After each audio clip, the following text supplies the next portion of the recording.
Assalamualaikum warahmatullahi wabarakatuh.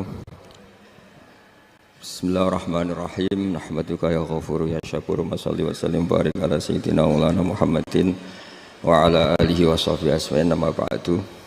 Tapi monggo lah kita cerita-cerita Islam, cerita-cerita beragama yang rileks. Kita semua tadi seperti yang dikatakan Kadensus pernah disewani Mas Sufyan Sauri, juga beliau pernah ngaji. Sebetulnya dalam banyak hal-hal yang keseharian itu lebih prinsip ketimbang ide kita tentang hal-hal besar. Saya beri contoh, Allah itu Tuhan yang Maha Kuasa, yang menguasai alam raya ini. Kadang-kadang menjelaskan dirinya itu hanya alladzi at'amahum min ju'. Saya ini Tuhan yang memberi makan kamu saat Anda lapar, saat kalian lapar. Jadi untuk beriman kepada Tuhan yang Maha Esa, kepada Allah, kamu yakin yang memberi makan kamu itu Tuhan. Apapun kecewanya Anda terhadap tetangga, terhadap negara, terhadap mertua, terhadap istri, itu kecewa Anda tidak akan mati. Tapi kalau tidak makan itu mati. Sehingga Allah mensifati dirinya kadang pakai keseharian. Alladzi at'amahum min ju'. Tuhan itu siapa? Yang memberi makan kamu ketika lapar. Tapi kamu untuk syukur itu nunggu punya istri cantik, neriman, gampang diatur, membolehkan poligami. Terus 4 istri itu neriman semua, loyal semua. Itu sombong betul. Mau syukur saja kok repotnya seperti itu. Jadi mau syukur ya ada makanan dimakan. Itu. Kalau ngantuk ya tidur. Ayatnya wa min ayatihi manamukum billaili wan nahar. Maksud ayat Allah itu tidur. Nah keangkuhan-keangkuhan ini yang menjadikan kita itu jadi repot hidup itu. Wong untuk syukur kok nunggu tadi. Mertua baik, tetangga baik, istri baik. Apa saja di sekelilingnya harus baik. Nah keinginan berlebihan ini menjadikan kita lupa ada hal-hal yang paling kita butuhkan. Yaitu oksigen. Kita boleh nempat di buminya Allah. Alladzi ja'ala lakumul ardo firasya. Bumi kamu tempati enak. Coba kalau gempa. Apa artinya istri 4 cantik semua kalau pas digoyang apa? Gempa. Apa artinya kamu jabat? Entah apa saja jabatannya. Kalau bumi likuifaksi, habis kamu. Kiai meskipun dai kondang umatnya jutaan, kalau likuifaksi di panggung hancur. Tapi nikmat-nikmat yang disebut Allah seperti kita kaji keseharian. Alladzi ja'ala lakumul ardo mahda. Allah itu yang menjadikan bumi dalulan, yang mudah diinjak. Famshu fi mana biya silahkan pakai jalan-jalan. Jadi saya termasuk benar-benar kiai Jawa. Kalau kerennya Kiai Nusantara atau Kiai Indonesia lah. Diajari bapak saya Kiai Haji Nur Salim, diajari Mbah Maimun. Itu Islam itu keseharian. Karena ketika Anda memilih hal-hal yang serius, itu tujuan utamanya nyari ridhonya Allah. Dan ridhonya Allah bisa kamu dapatkan sesuatu yang pasti benar. Misalnya dalam sebuah hadis Sahih Muslim disebutkan, Inna Allaha la yardo anil abdi idza akalal akla fayahmadahu alaiha. Au yashraba syarba fayahmadahu alaiha. Itu redaksinya inna itu sesungguhnya. Layardo juga pakai lam taukid, juga maknanya sesungguhnya. Sungguh-sungguh Allah sangat ridho ketika seorang hamba itu makan. Makan ketika sesuap nasi dia muji Allah, ketika minum seteguk nasi dia muji Allah. Itu kalau orang diridhoni Allah itu wali betul. Itu untuk jadi wali itu gampang, kamu makan ridho. Kamu nginjak buminya Allah ridho seneng. Kamu hidup keseharian aman seneng. Nah ini supaya sampean kita semua lah. Kita semua ngaji betapa panduan Rasulullah untuk menggapai ridho Allah itu banyak yang keseharian sekali. Saking kesehariannya banyak dalam hadis dan itu sahih. Nabi menyebut hal-hal yang keseharian. Hatta ma tas'alu fi fimra'atika. Kamu punya uang kemudian istri kamu bisa makan itu ibadah. Bahkan sebagian ibadah itu dicontohkan Nabi yang akhirnya diprotes sahabat. Yaitu wafi buti ahadikum sodakoh. Kamu menggauli istri kamu itu ya sodakoh. Sampai sahabat bilang yang benar ya Rasulullah. Ayati ahaduna syahwatahu wa huwa lahu ajrun. Masa urusan biologis, urusan syahwat kemudian dia dapat pahala. Nabi menjawab, alai salawadu'aha fi haramin akana alaihi wisrun. Bagaimana kalau dia meletakkan ke yang tidak benar itu kan dosa. Nah, hal-hal seperti ini yang saya ingin teman-teman semua lah, semua. Saya juga agak ingin ngaji demi Anda juga agak ingin. Itu dosa sekali ngaji kok pesanan kelompok tertentu itu enggak boleh. Islam itu untuk semua. Jadi Ya cuma karena di depan saya jenengan ya seakan-akan jenengan korbannya. Itu ada ilmunya dalam usul fikih itu. Jadi orang itu harus ngaji usul fikih. Nama yang disebut, mungkin Mas Sufyan masih ingat zaman ngaji usul fikih. Nama yang disebut itu tidak jaminan sebagai prioritas perintah. Jadi misalnya gini, kebetulan yang di depan Nabi itu Abu Dzar. Nabi ya bilang, ya Abu Dzarin ini uhibbuka misalnya, atau ya Mu'ad ini uhibbuka, atau ya Abu Hurairah ini uhibbuka misalnya. Banyaklah riwayat yang Nabi nyebut ya Abu Dzarin, ya Mu'ad, ya Abu Hurairah. Kemudian misalnya Nabi meneruskan khitab, ini uhibbuka, saya mencintai kamu, fakul dubur sholatin, atau sebagian riwayat disebut fala tada'anna dubura kulli sholatin, Allahumma inni ala dzikrika wa syukrika wa husni ibadatik. Saya mencintai kamu, siapa saja. Mu'ad bisa, Budzar bisa siapa? Saya mencintai kamu, mohon kalau habis sholat kamu jangan lupa wiridan Allahumma a'inni ala dzikrika wa syukrika wa husni ibadatik. Ya Allah, tolong kami permudah supaya mudah ingat engkau. Anda tidak bisa mentang-mentang, wong nama saya Parmin, nama saya Purnomo, itu yang diperintahkan Mu'ad misalnya. Jadi yang disebut satu, tapi khitab itu untuk siapa saja. Saya teruskan ya. Jadi saya mohon semua kita melakukan kebaikan itu kalau dalam kaidah fikih disebut al yakin la yuzalu bisyak. Banyak kebaikan yang kebenarannya itu 100%. Tidak punya efek samping ke pihak lain, ke kelompok lain, ke komunitas lain. Itu tadi misalnya Anda makan dan itu murah sekali, hanya butuh satu piring. Setiap kunyahan kamu muji Allah, setiap minum kamu muji Allah. Itu redaksinya Rasulullah SAW disebut Allah sangat ridho ketika seorang hamba makan, kemudian dia memuji Allah. Atau minum, kemudian dia muji Allah. Logikanya gampang, negara seperti ini yang kamu harapkan bentuknya kayak apa, mertua, ipar, komunitas, tetangga. Itu nyata terjadi itu kan belum pasti. Sementara yang mesti terjadi adalah kamu butuh makan, kalau tidak mati. Butuh minum, kalau tidak mati. Butuh bumi yang nyaman ditempati, kalau tidak kita juga mati. Sebab itu Allah kalau menyebut nikmatnya itu hal-hal yang keseharian. Alladzi at'amahum min ju'. Allah itu siapa? Allah itu yang menciptakan kamu bisa makan. Tidak berlebihan, Allah itu yang menciptakan kondisi sosial itu ideal. Zaman Nabi itu ya ada orang munafik. Orang-orang pilihan Allah itu juga diuji orang sekelilingnya yang macam-macam. Semua diuji sesuai konteks zaman dan waktu.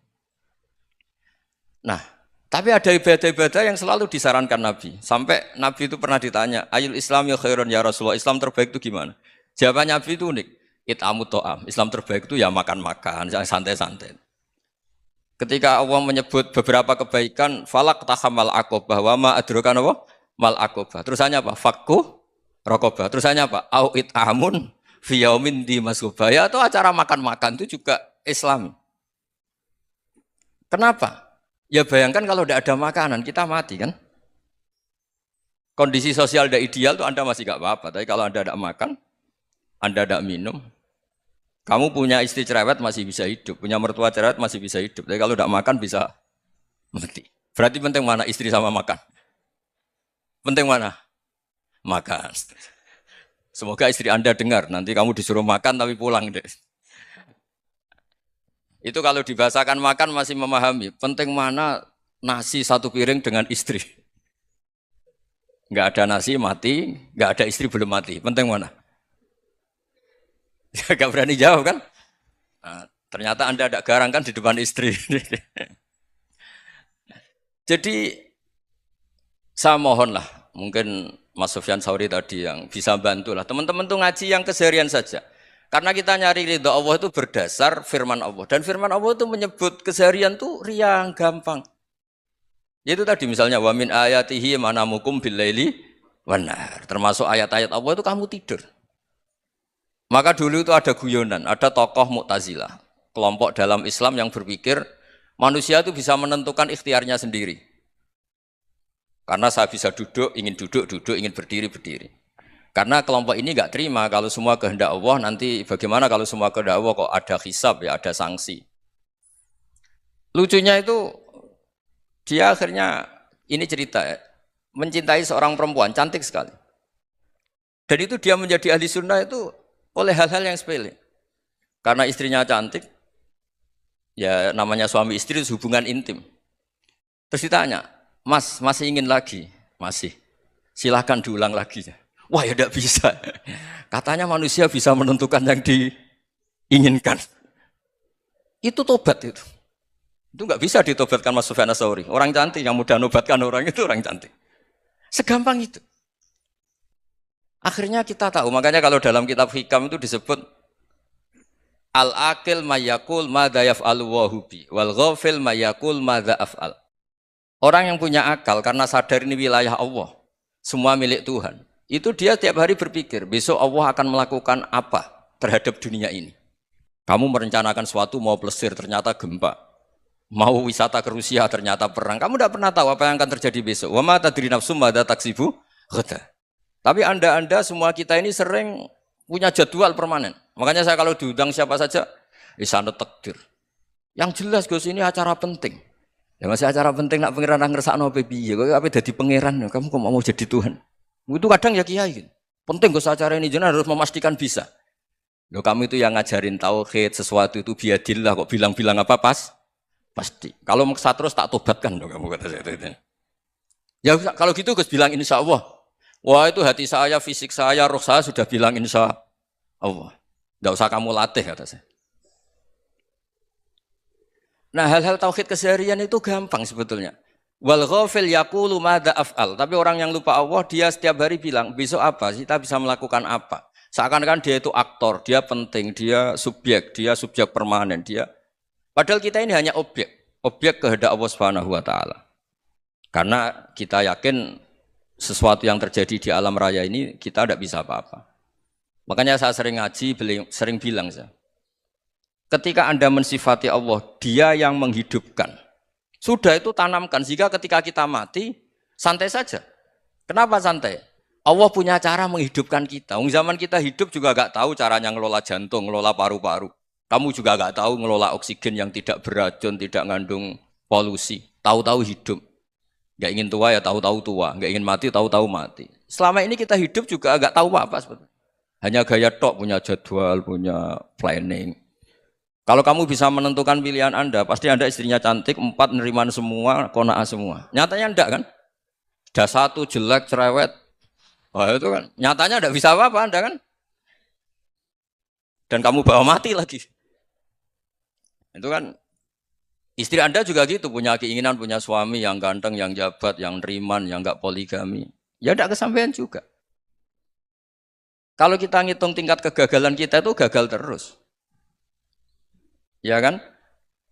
Nah, terus ingat Allah, madza yaf'alu wa hubi. Orang yang punya akal selalu berpikir Allah itu menghendaki apa terhadap saya. Lalu sama-sama orang itu.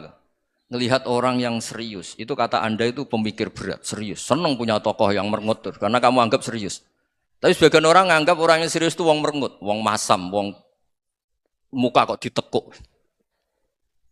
Jadi sama itu hati ya muqallibal qulub tsabbit qalbi ala dini, karena kita enggak tahu cara berpikir kita tentang orang lain, tentang sekeliling kita.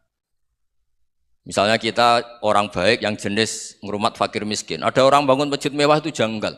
Apa artinya masjid mewah kalau banyak orang kelaparan? Tapi kalau yang jenis pendidikan apa artinya masjid mewah kalau tidak bisa ngaji? Nanti yang jenis infrastruktur apa artinya ini kalau semuanya punya sudut pandang yang berbeda-beda. Dan Islam mengapresiasi semua kebaikan. Tapi katakan semua kebaikan itu adalah kehendak Allah Subhanahu wa taala. Karena apapun baik Anda itu pakai fasilitas yang diberikan oleh Allah Subhanahu wa taala. Sehingga ini yang disebut qulillah tsumadarhum fi khawdihim yal'abun. Ya kembali tadi ke tema-tema bahwa keseharian Anda ini sudah Islami. Saat Anda tidak bisa melakukan apa saja. Saya sering ada jenazah, biasanya kalau tetangga meninggal saya sering disuruh ngelepas. Saya bilang orang ini baik, karena sering ngelamun di rumah, sering nganggur di rumah. Ditanya sama anaknya, kenapa Gus nganggur baik? Ya kalau dia nganggur artinya juga enggak berbuat sesuatu yang maksiat kan? Ya kan, orang nganggur di rumahnya ya tidak bunuh orang, tidak maling, tidak korupsi, ya namanya nganggur di rumah. Lah cuma istri cara pandang nganggur enggak menghasilkan uang gitu. Tapi juga enggak menghasilkan kriminal kan? Jadi sebenarnya Islam itu makanya kalau sampai ngaji usul fikih itu ada kitab usul fikih namanya Lubul Usul, itu terkenal sekali di pesantren itu. Itu kalau ngapresiasi keseharian itu luar biasa. Izma min mubahin illa wa yatahaqqaqu bihi tarku haramimma. Karena keseharian yang mubah saat Anda lakukan itu ada kehebatan yang luar biasa, yaitu meninggalkan haram. Makanya dulu banyak orang-orang alim ketemu temannya itu guyon sampai semalaman. Itu biasanya yang semangat Islam, itu kiai kok ndak tahajud, kiai kok ndak witir. Orang yang sedang mapan uangnya banyak, malam itu ndak kelayaban itu sudah luar biasa.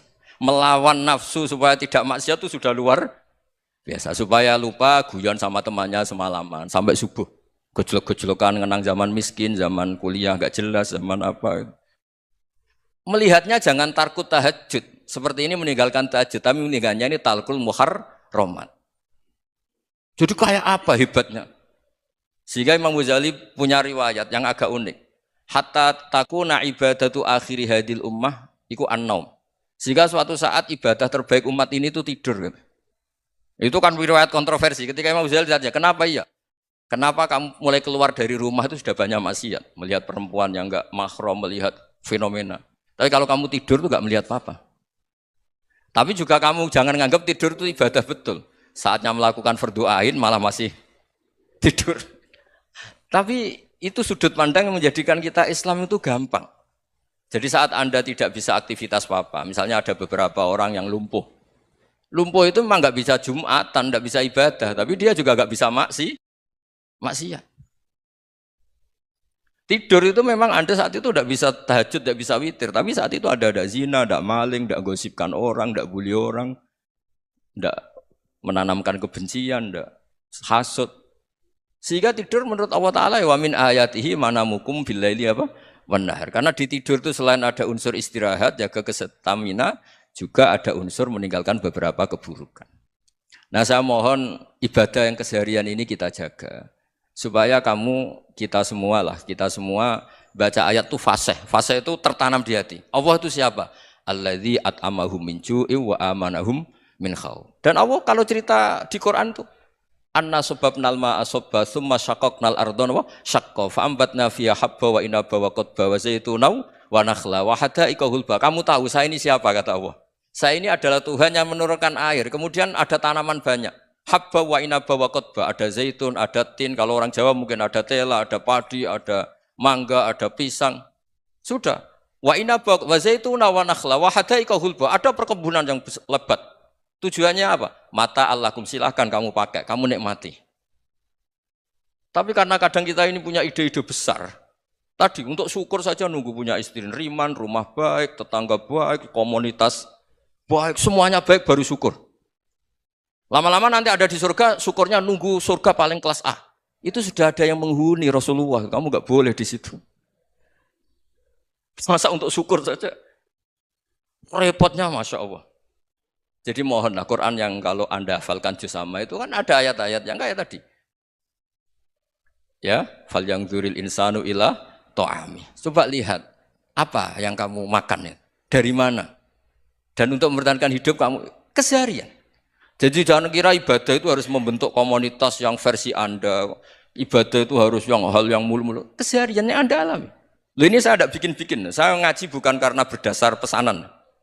Itu ayat yang saya baca kan betul ada ayatnya kan. Fal yang dzuril insanu ila ta'ami. Anna sababnal ma'a sabba tsumma syaqqaqnal ardha syaqqa fa ambasna fiha habba wa inaba wa qadba wa zaituna wa nakhla wa hada'iqa khulba. Terusannya apa? Mata'al lakum, silakan kamu nikmati. Mata itu silakan kamu nikmati. Ya kayak sampean dikasih hidangan ya makan. Ya sudah makan. Habis makan ya minum. Habis itu ngantuk ya tidur. Ya sudah normal-normal saja. Kayak apa indahnya Islam? Tapi Anda mencari Islam yang gimana lagi?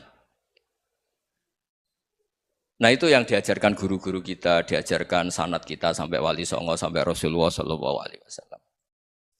Bahwa pada akhirnya ada jihad, ada perang. Itu dulu memang perang, bukan membunuh. Beda. Dulu kita dijajah Belanda ya perang, dan itu normal karena kita dijajah. Jadi ketika orang lain ingin baik sama kita, wa in ahadum minal musyrikin astajaroka ya fajirhu hatta yasma'a kalam Allah. Kalau mereka ingin baik ya kita baik. Makanya ada istilah mustakman, mu'ahad. Kalau mereka ingin damai, berdampingan dengan kemajmukan ya itu yang lebih baik. Karena memang Islam menghormati proses perdamaian. Wa in janahu napa lisalmi ya fajnah lah. Kalau ingin damai ya kita harus damai. Jadi andai kan dulu Belanda datang ke Indonesia kok minta besanan gitu. Ya mungkin kita juga seneng karena memperbaiki hidung kan kalau minta besanan gitu. Nah tapi wong jajah dulu itu kan masalah kan? Apa? Masalah kan? Jadi saya mohon jadi apa? Makanya saya tadi minta sama Bapak Kadensus kemarin juga pernah main ke saya. Jangan sering ketemu saya ini sudah uzlah, saya ini sudah mau daftar jadi resi. Saya itu kemarin di muktamar juga agak datang, acara di Jogja juga sudah. Karena memang keluarga saya dulu itu bahasa ya, bapaknya bapak saya itu enggak keluar rumah itu puluhan tahun. Memang punya adat uzlah. Ya makanya ngaji saya ngaji aja yang gampang-gampang aja, yang enggak orderan, enggak pesenan ngaji aja dulu yang gampang. Saya ikhlas, yakin betul saya ikhlas. Ikhlas itu menurut saya itu roh. Orang enggak ikhlas menurut saya itu orang aneh. Ikhlas itu gampang, sudah saya bilang. Kalau kamu yakin ilmu itu milik Allah, ngasihkan juga ikhlas itu milik Allah. Apa sih yang kamu punyai sehingga kamu tidak ikhlas? Uang milik Allah, energi kita milik Allah, bumi milik Allah. Kemudian kamu merasa memiliki. Merasa memiliki itu kalau dalam ilmu tasawuf sudah kesalahan kan. Bagaimana Anda punya? Coba tahu-tahu tanah itu kok milik Anda. Karena saya beli, saya beli dari orang, dari Zaid. Padahal yang asli punya itu Allah. Apa benar kamu pernah beli sama Allah? Zaid ini pemilik nisbi, pemilik yang enggak sebenarnya kan. Ya enggak? Yang benar-benar pemilik itu Allah. Kok kamu ngerasa itu bumi kamu itu atas nama apa? Coba. Milik kan harus beli atau dikasih. Tidak semua kan? Nah, makanya terus famshu fi manakibiha dan Allah menyebutnya, sudah saya ini yang menciptakan bumi. Waladzi ja'ala lakumul arda dalulan. Dan Allah menyebutnya sederhana, famshu fi manakibiha, silakan jalan-jalan. Terusannya apa? Wa kulu mirizki, silakan makan-makan. Jadi Islam itu ya makanya kiai-kiai itu ada acara makan, sampai ada guyonan fikuli makanin makan di setiap tempat ya makan. Nggih ngoten guys, pokoknya sing gampang-gampang mawon nggih. Nggih Mas Sufyan nggih sing gampang-gampang mawon nggih. Assalamualaikum warahmatullahi wabarakatuh. Perasaan saya juga seluruh ulama di dunia. Saya ulang lagi, perasaan saya juga seluruh ulama di dunia. Bahwa Islam masuk itu macam-macam sebabnya. Dulu kita tahu, kita sebagai warga Indonesia, Islam masuk itu ya dibawa orang yang agak kedonyan, ya kayak jenengan lah kira-kira gitu. Ya kayak mbak-mbak ini, ya agak-agak mata duitan gitu. Karena kita tahu rata-rata ahli sejarah mengatakan Islam di Indonesia dibawa kiai apa pedagang. Pedagang tuh nyari uang apa nyari dakwah kira-kira. Ya semoga Anda mirip-mirip seperti itu. Ya jadi nyari uang karena ada nurani Islam sehingga tetap saja membawa Islam. Saya tidak tahu Islam Anda ala apa, tidak tahu. Pokoknya mau ngaji ya berarti Islam ala ahli sunnah apa? Wal jamaah. Jadi ini penting saya utarakan bahwa Islam itu agama yang mudah difahami sehingga dibawa pedagang saja ya kasil. Dibawa orang yang kedonyan enggak jenengan juga kasil gitu. Dibawa orang baik ya kasil, dibawa orang broken juga kasil. Ini penting saya utarakan karena saya ngaji di mana-mana bilang ciri utama kebenaran absolut adalah kebenaran yang bahkan orang nggak benar saja bisa bawa. Tapi bukan berarti saya dukung Anda tidak benar, kan sudah tidak benar dulu sebelum kenal saya. Tapi nggak apa-apa, nggak benarnya umat Islam insya Allah dimaafkan sama Allah Subhanahu wa Ta'ala. Ya asal tobat maksudnya. Nggak, ini saya beri satu konstruksi pikiran yang saya sering utarakan di ngaji saya. Sampai sekarang saya coba, saya tes ini kan di kampus ya, di apa bacanya ini Kim University yang global leader apa in the world itu. Ini keren lah. Jadi acara ilmiah kita ditakdir di gedung apa? Kampus, gedung universitas di begini. Kalau 1 ditambah 1 2 itu namanya hakikat. Ciri utama hakikat adalah siapapun akan menerima. Saya sekarang tanya sama Anda, kira-kira 1 tambah 1 2 itu musuh Anda pun mengatakan 2 apa tidak? Ya. Pekerja Korea ya bilang 2, Rektor Al-Azhar juga bilang 2. Kamu yang sekarang sedang mungkin sebagian broken sama istri juga bilang 2. Istri kamu yang mangkal sama kamu juga bilang dua. Yang cemburu ya bilang dua, yang dicemburuin juga bilang dua. Karena begitu mudah kebenaran absolut diterima oleh siapa saja. Begitu juga eksistensi Allah sebagai Tuhan. Itu mudah diterima oleh siapa saja. Sehingga pembawanya tidak perlu seorang kiai atau gus atau mubalek atau ketua muin, tidak. Cukup karyawan pekerja Korea. Karena kebenaran absolut itu kebenaran yang mutlak. Siapa saja yang waras pasti ngakui. Kira-kira orang yang berpikir sehat pasti berpikir begini, ini yang diajarkan Quran. Bumi ini kadung wujud, sudah wujud kadung wujud, punya eksistensi. Mungkin enggak sesuatu yang wujud kemudian disebabkan oleh sesuatu yang nihilisme, yang tidak ada. Mungkin enggak? Enggak mungkin. Yang namanya penyebab itu harus sesuatu yang wujud. Di mana-mana penyebab itu harus punya eksistensi. Karena langit dan bumi ini kadung wujud, pasti penyebabnya adalah wujud. Karena wujud penyebab harus bersifat super. Lah bersifat super ini oleh ulama dikatakan wajibil wujud. Itu akal siapa saja akan nerima. Cuma kemudian setelah nerima itu orang macam-macam cara berpikir. Mungkin orang Jawa dulu bilang itu Sahyang Widi. Kalau orang sini mungkin bilang apa itu? Dewa atau apa ya? Enggak tahu saya itu. Karena itu yang teman sampean, enggak teman saya itu. Tapi yang jelas begini, ini konstruksi ini harus kita jaga. Nanti saya bacakan teks hadisnya. Kebenaran sejati ciri utamanya adalah ada absolutisme, ada kebenaran mutlak. Ciri utama kebenaran mutlak adalah diakui bahkan oleh siapa saja, termasuk oleh orang fasik. Orang fasik itu orang enggak benar. Misalnya ada imam masjid besar Istiqlal, ditanya 1 + 1 bilang apa? 2. Nanti kira-kira yang lonte juga bilang apa? 2. KPK juga bilang koruptornya yang ditangkap 2. Nah, eksistensi Allah sebagai Tuhan ini kebenaran yang absolut. Maka agama ini juga boleh diterima oleh siapa saja, termasuk oleh orang fasik, orang nggak jelas. Ini penting saya utarakan karena sekarang marak kelompok yang mengatakan orang Islam kalau zina menjadi tidak muslim, orang Islam kalau korupsi menjadi tidak muslim. Salah sedikit tahlilan jadi kafir, percaya wasilah jadi itu tidak benar seperti itu. Karena kebenaran eksistensi itu kebenaran yang nggak bisa diganggu gugat. Seperti Anda ini kan warga Indonesia, KPK ya warga Indonesia, koruptornya juga warga. Apa setelah dia korupsi lalu tidak warga Indonesia? Tetap warga. Orang yang meyakini kalimat tauhid setelah dia salah apa terus tidak tauhid? Kan tetap ya. Maka dia tetap Islam.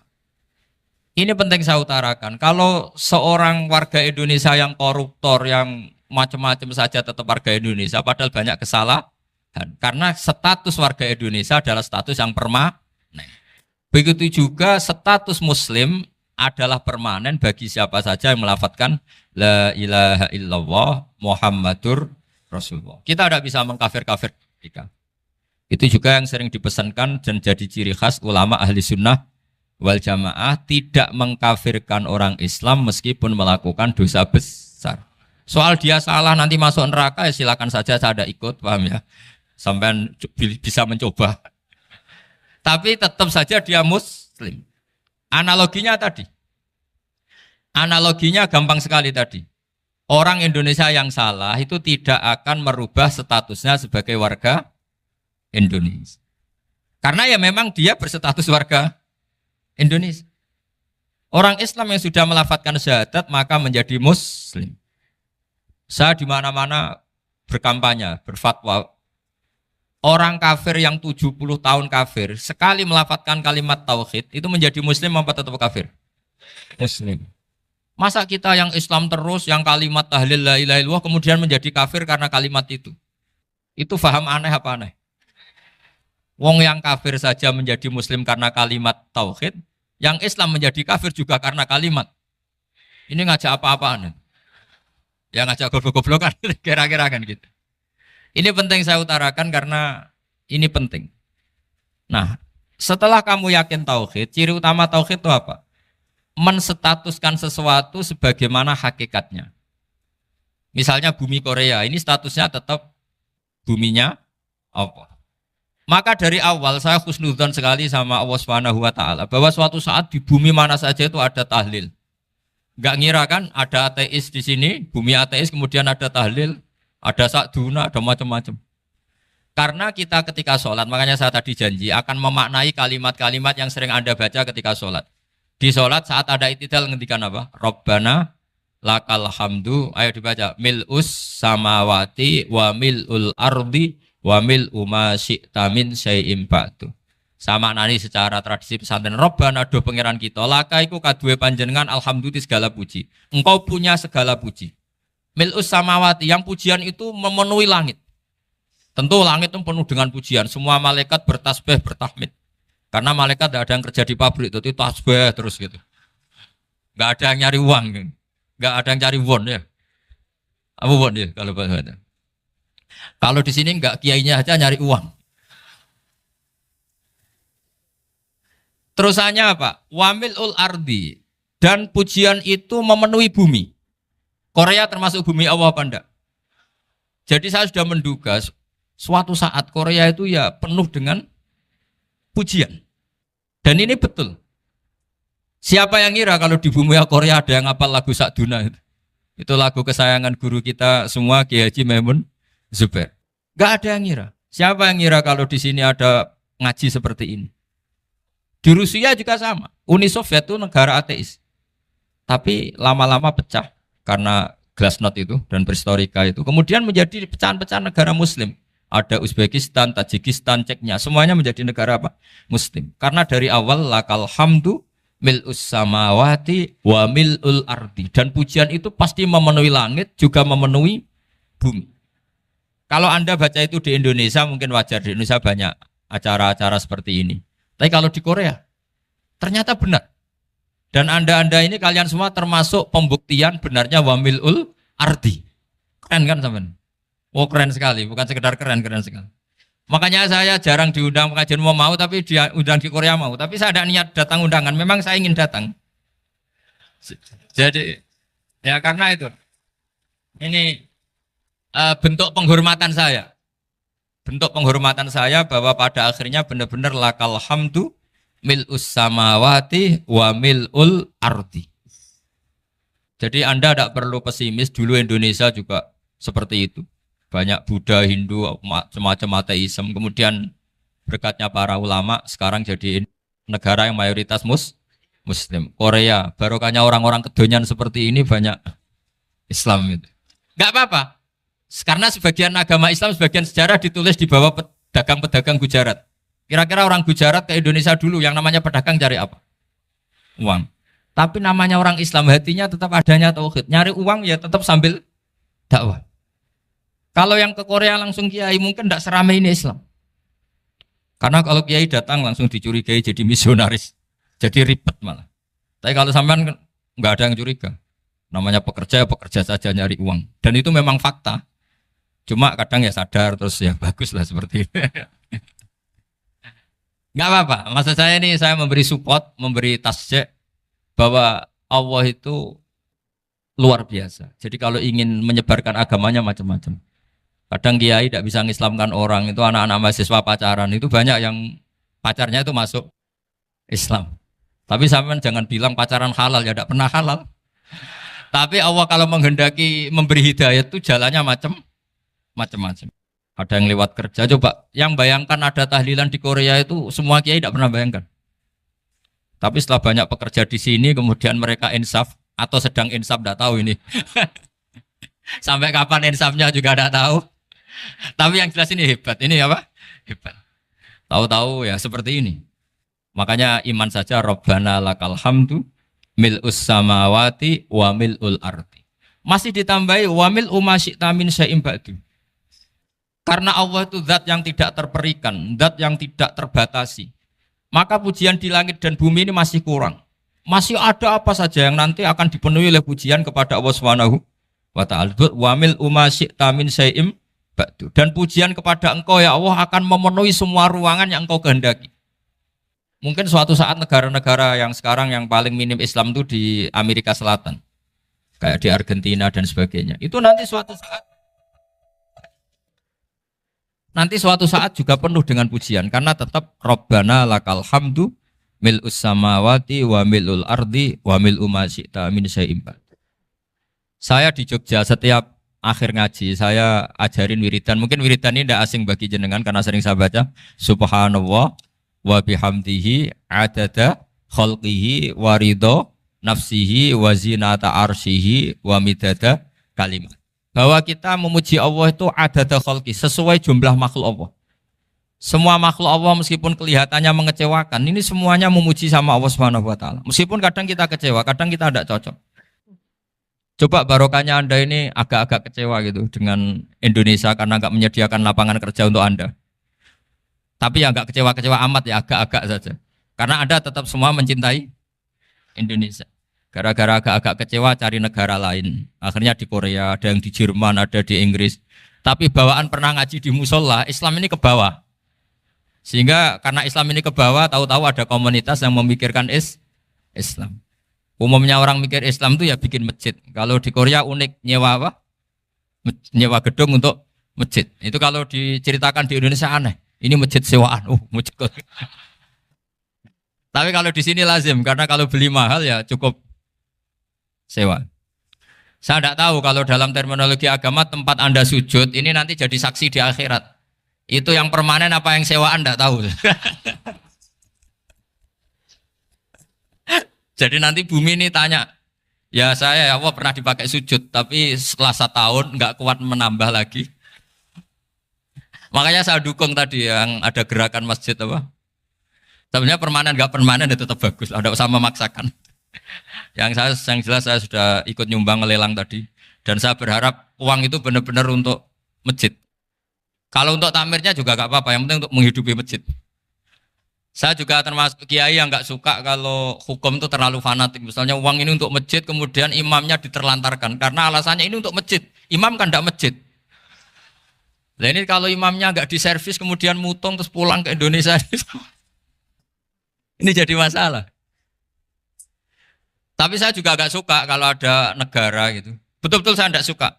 Yang imamnya itu terlalu diservis. Ini buruk sekali kan.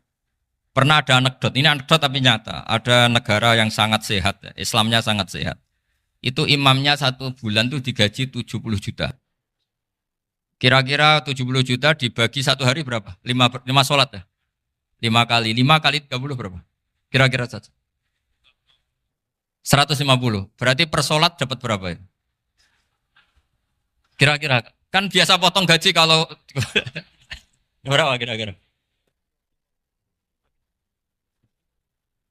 Singkat cerita, si kiai dari luar negeri tadi cerita apa Indonesia? Kiainya miskin-miskin, datang ke masjid kan kadang pakai ontel, adzan sendiri, qomat sendiri, sholat sendiri kadang. Itu nasib orang-orang Sragen dan Salatiga sebagian. Itu yang lapor karena mereka itu. Kalau Rembang insya Allah enggak. Tapi ada semuanya Salatiga, sebagian begitu. Itu yang cerita kiainya, bukan hoax. Memang kiainya cerita. Nasib kiai di Salatiga Gus katanya. Itu digojlok, tapi tetap sholat. Sehingga cerita orang tadi cerita, imamnya di sana naiknya Mercy, muadzinnya pakai BMW. Itu tetangga sebelah Indonesia banyak yang fasilitas imam seperti itu. Karena gajinya sampai 70 juta. Setelah dia cerita bangga karena negaranya mengapresiasi imam sholat, sama kayak Indonesia dia omongin gini, makanya kamu sholat terus, takut potong gaji ya. Gitu. Itu kagetnya bukan main dia. Dikira itu satu sifat kelebihan negaranya, ternyata buruk sekali karena imam sholat karena takut potongan gaji.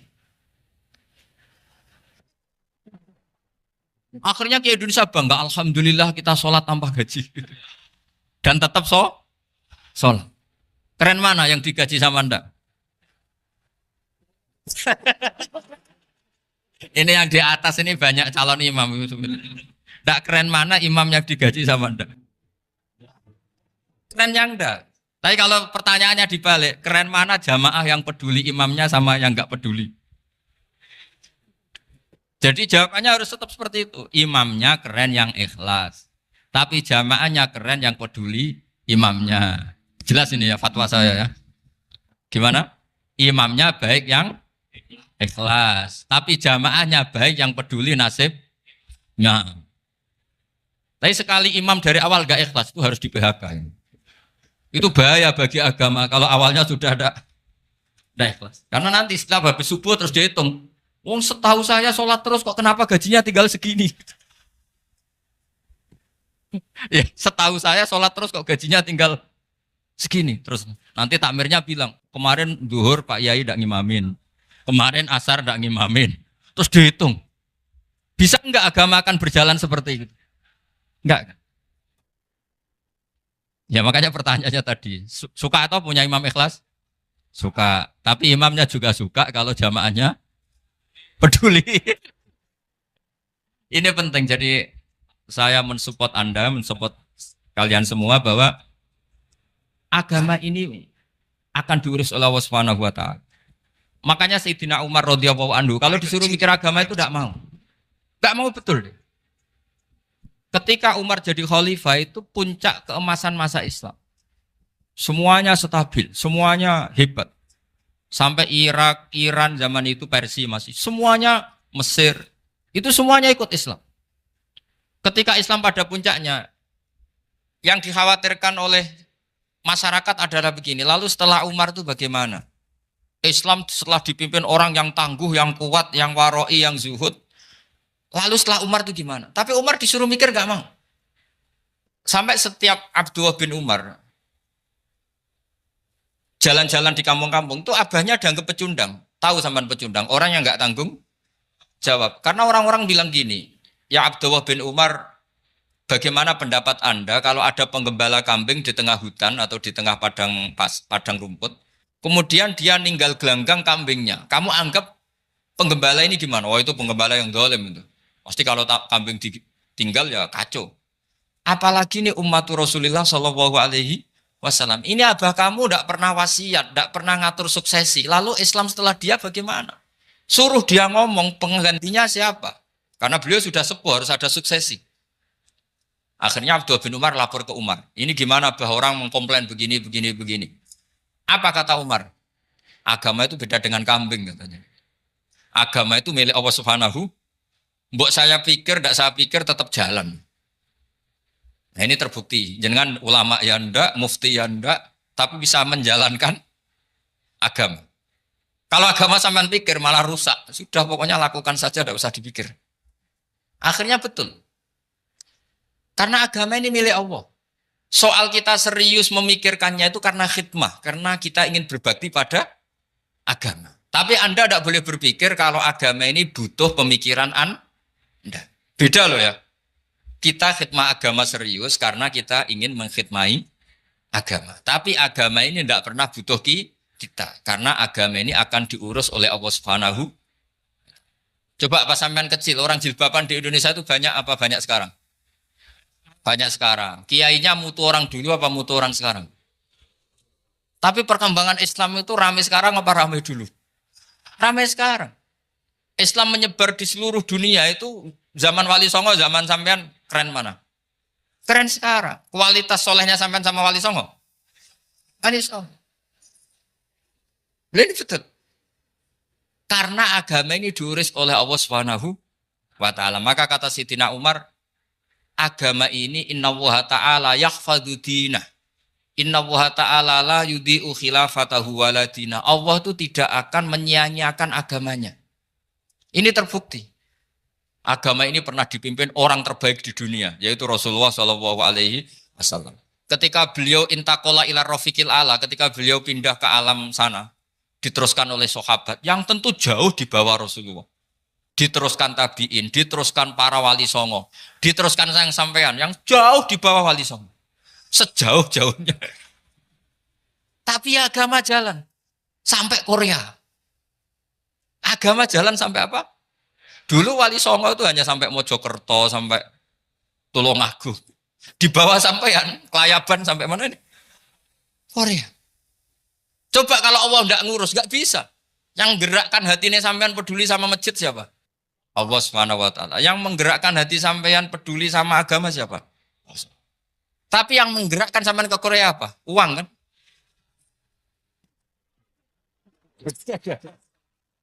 Enggak, enggak apa-apa, jujur saja, jujur ya, santai aja. Ini bagian dari keramatnya jenengan. Niatnya agak bener tapi dibenerin Allah di sini. Dari awal niatnya kan uang gitu. Tapi setelah di Korea dibenerin Allah. Mbok ingat agama gitu.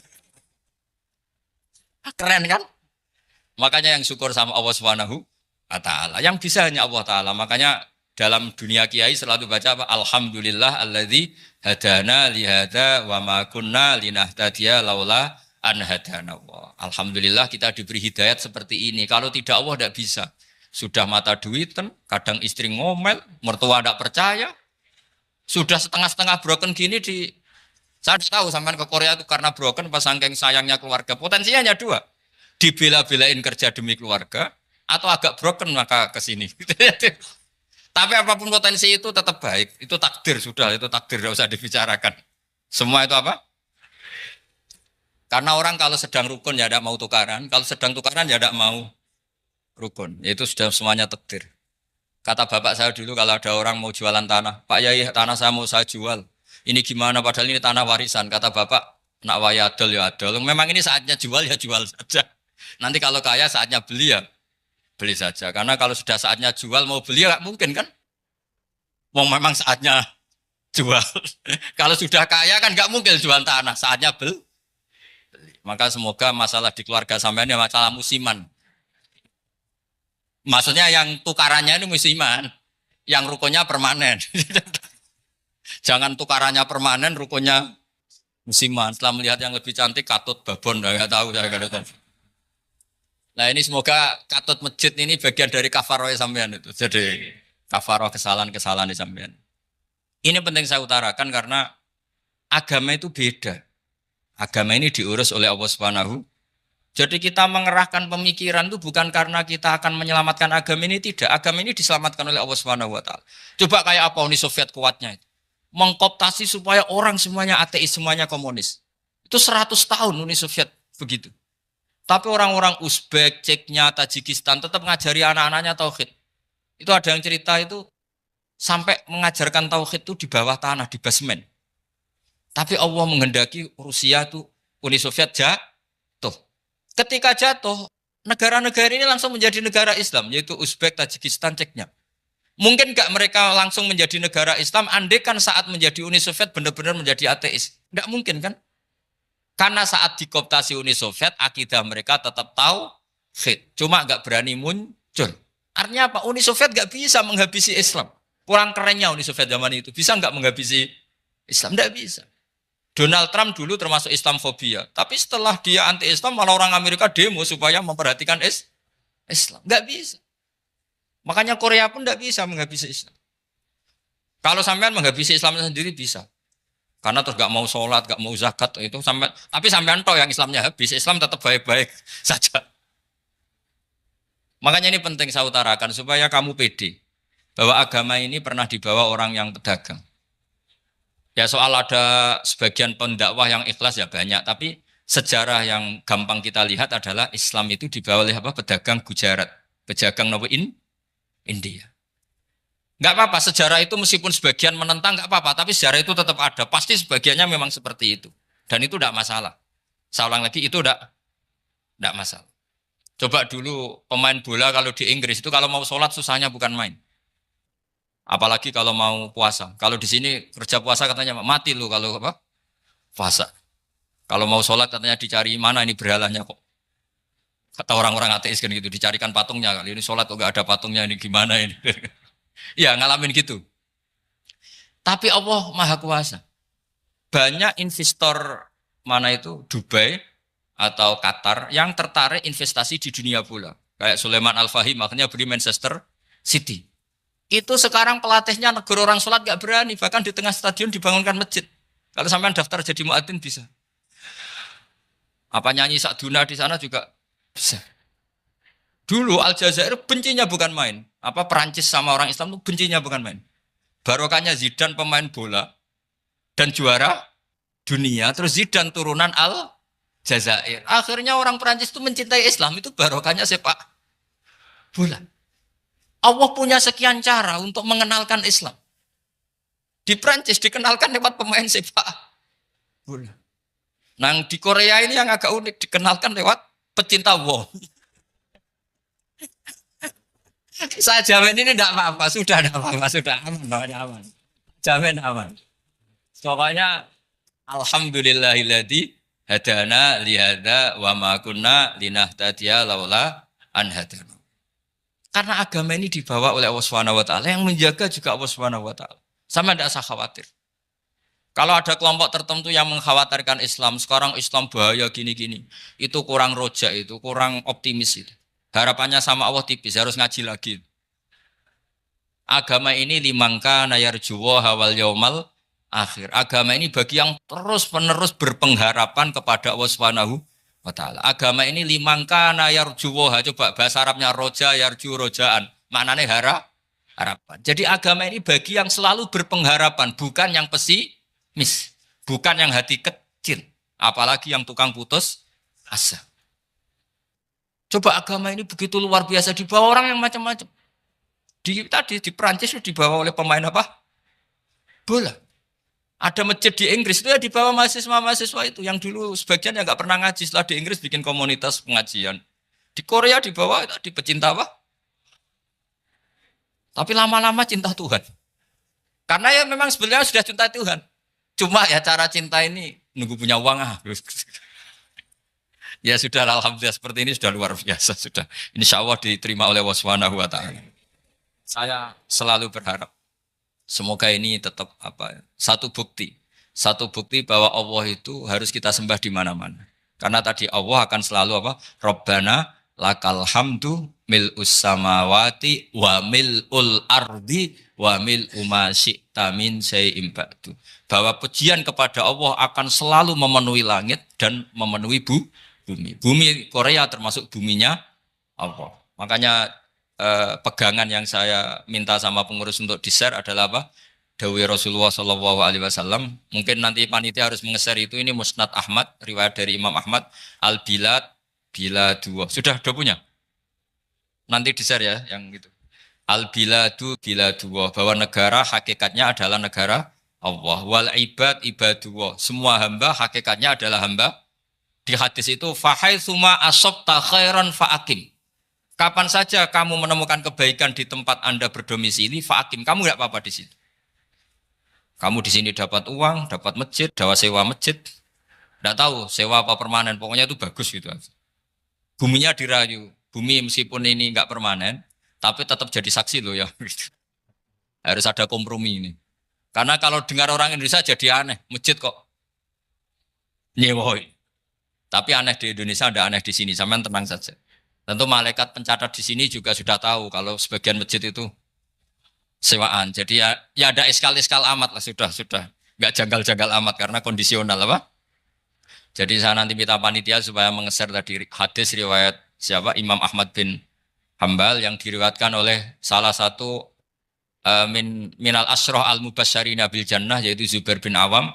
Nabi ngendikan al-biladu biladullah, negara mana saja adalah negara Allah. Wal ibad ibadullah, semua hamba adalah hambanya Allah. Fahaitsuma asabta khairan, di mana saja kamu mendapatkan kebaikan, fa'akim, kamu tidak apa-apa berdomisili di situ. Ya saya mohon ini penting sekali, pokoknya saya mohon kalimat tauhid ini dijaga. Karena kalimat tauhid ini kata semua ulama, kasajaratin thayyibatin asluha tsabitu wa far'uha fis sama. Dan kalimat tauhid ini pasti tu'ti ukulaha kullahinim bi'izni rabbiha. Kalimat tauhid yang dibawa umat Islam seluruh dunia.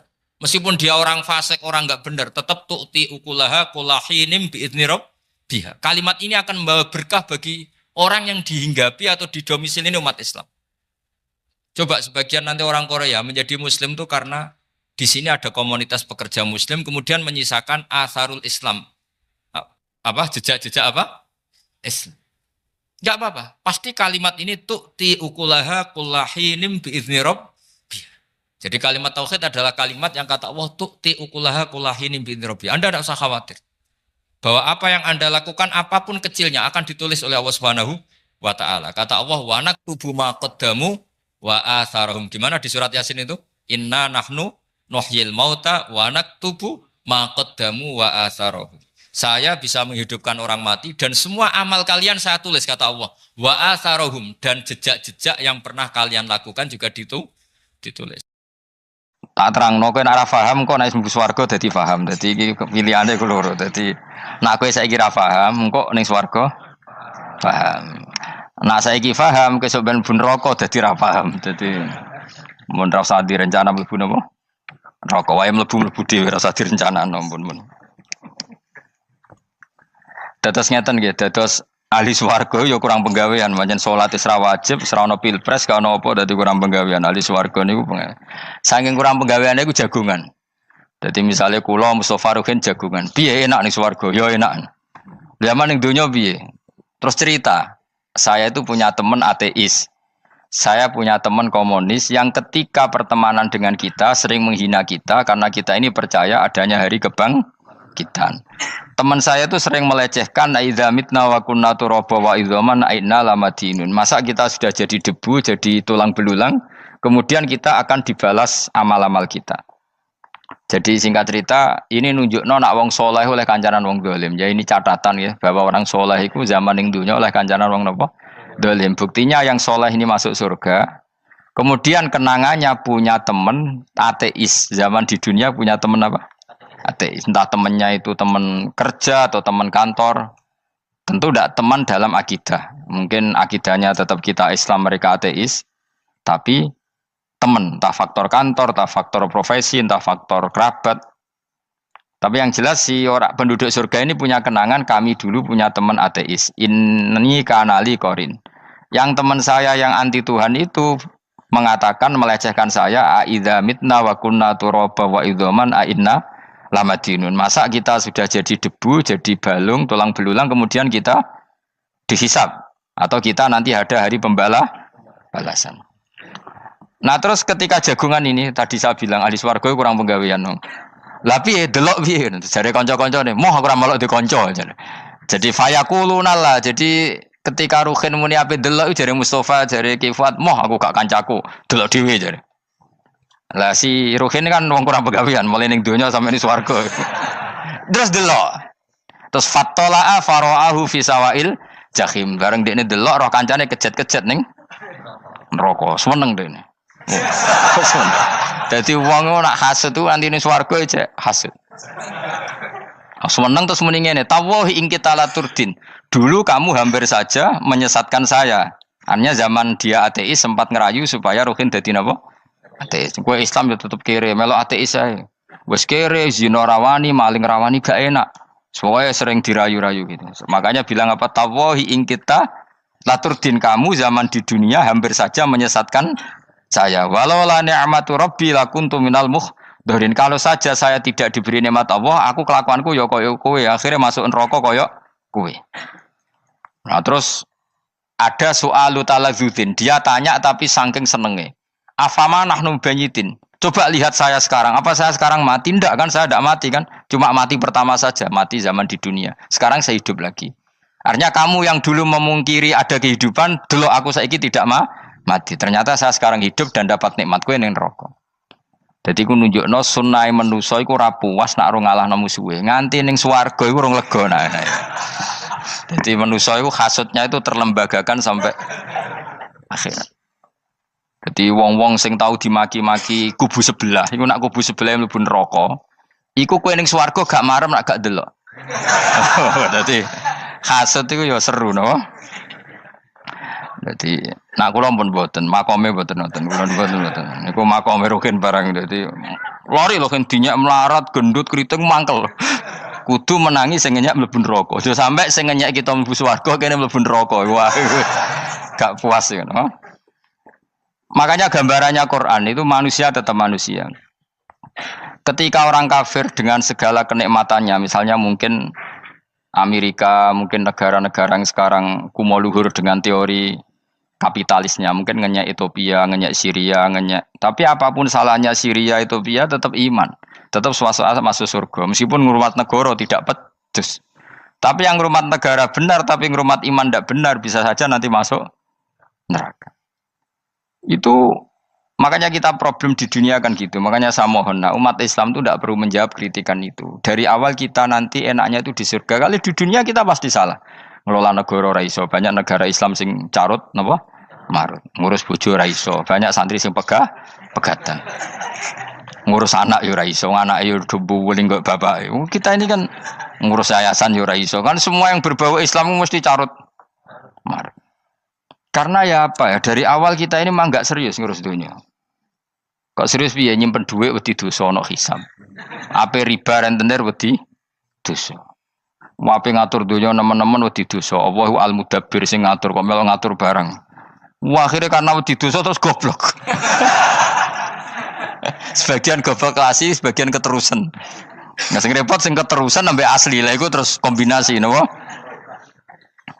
Dadi wong Islam iku ora kober serius mangurus dunia. Kadang punya pemimpin fasik lah ben kono pek-pekan dunia.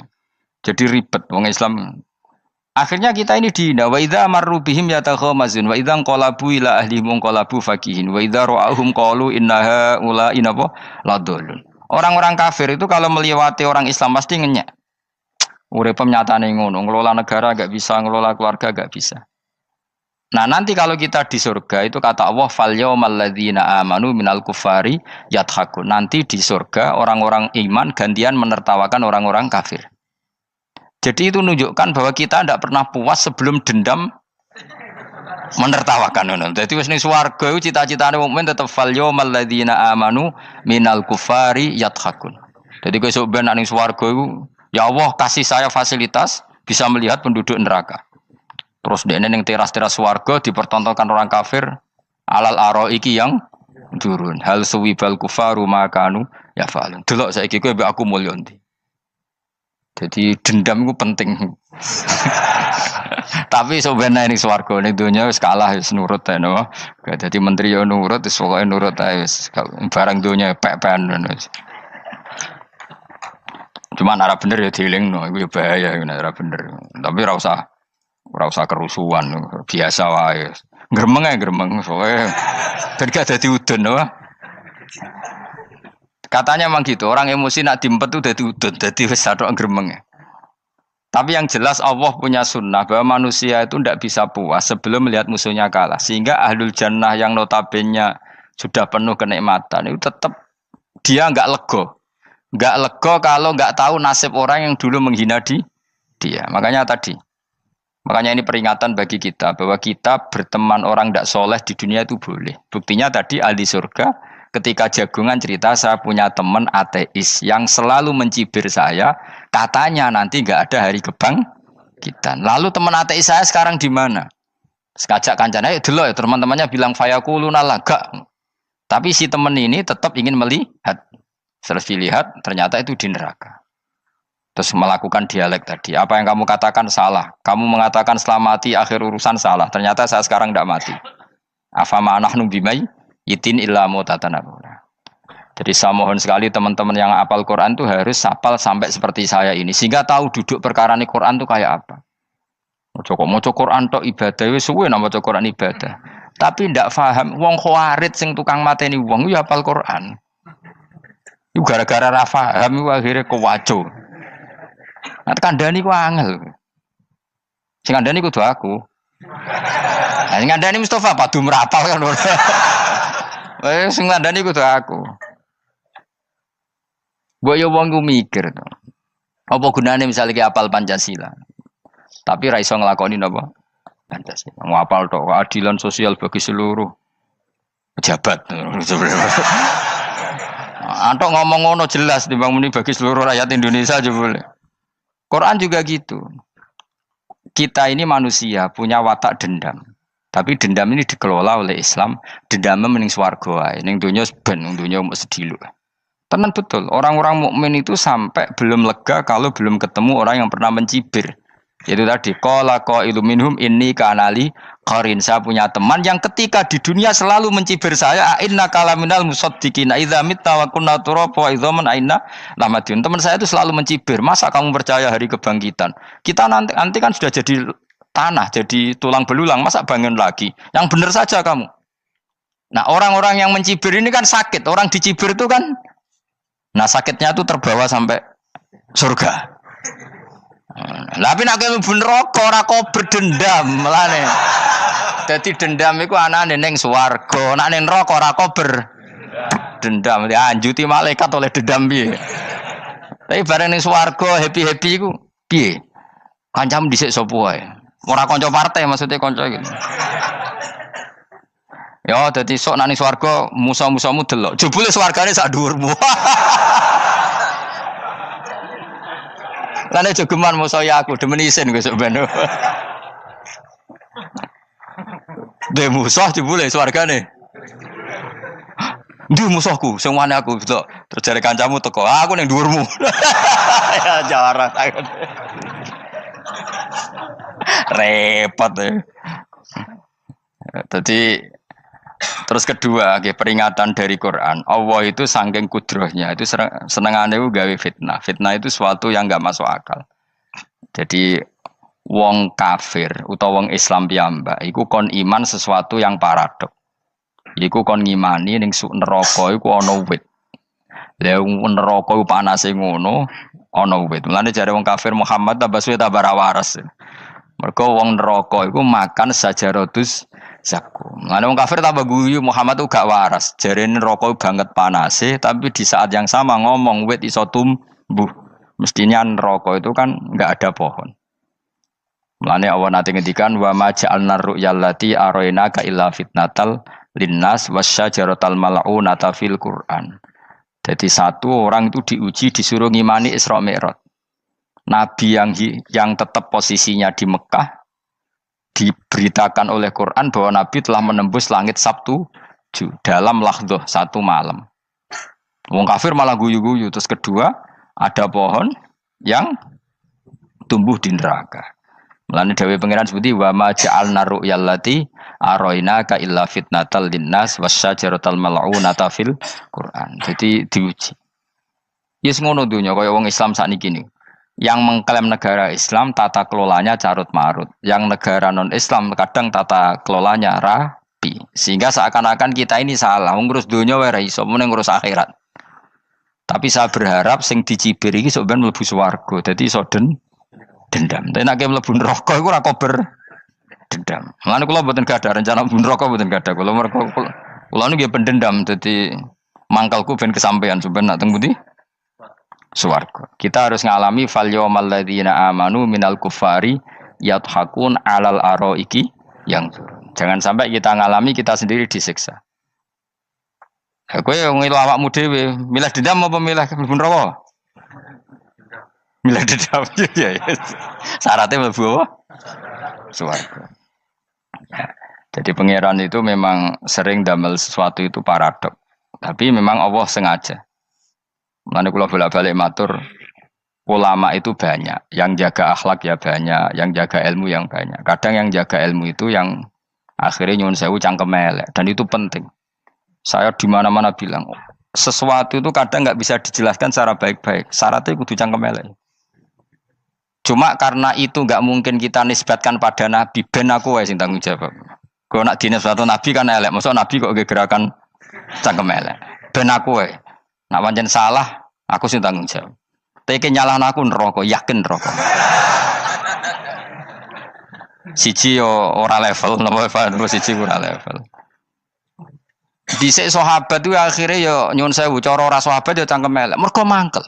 Ada orang munafik saking ora ngajari ngene. Kenapa saya bikin gerakan cangkem elek? Kok janut lho. Kowe asli elek maksudnya cangkemmu wis elek ora kok. Kok nang darane aku harus gebak ora asli cangkemmu wis elek. Wis ngono perkara dunya ora perkara hak. Nah kan perkara hak, cek keren. Wong munafik ku saking mangkelnone ning Kanjeng Nabi, saking kepengin Nabi itu ketok goblok, ketok salah. Iku kadang takok nggawa untane unta. Takok, "Mat, unta kuwi sing ngawini untane sapa? Kok anake kok ora kembar?" Terus ana sahabatmu sing cangkem elek koyo Ruhin. Tak pajangi aku. Kowe apa-apa? Dadi oleh muni ku nazautu alaiha, nazautu cara aku sing nyelingkuhi. Terus kowe apa-apa? Mergo gak trimo nabine dikei pertanyaan sing gak masuk akal. Paham? Begitu juga ketika mereka nyembah berhala Lata Uzza iku sing cangkem elek ya sahabat. Mergo Nabi ra pantes. Cangkem elek bicara to. Aku gek bengi pas ape nyembah berhalaku. Jebule pas duyoi luwak. Aku mikir, mosok pangeran duwe luwak menengah iki apa-apaan? Dikencingi apa? Luwak. Ada lagi orang Bedui, orang munafik tanya, Muhammad, idda'aita annaka utiyal wahya. Kamu tuh mengklaim kamu dapat wahyu. Sekarang unta saya hilang. Lalu posisi unta saya di mana? Kamu idda'aital ghaib. Kamu mengklaim tahu barang ghaib. Sekarang unta saya di mana? Sahabat akhirnya kecangkemel. Tak colong apa-apa pokoknya. Gak mana. Pokoknya butuhnya mangkel lo. Bodoh mangkel lo nih. Mergo gak terima Nabi ini nggo pertanyaan-pertanyaan yang tidak mendidik, yang menyudutkan. Yang paling parah mau nazautu alaiha. Yo aku sing nyelunggi wae apa-apa. Nah sama misalnya orang kafir bilang orang Swiss lebih bahagia timbang orang orang Ethiopia. Orang Eropa lebih bahagia ketimbang orang Syria. Kamu harus bilang kata siapa? Coba ukur.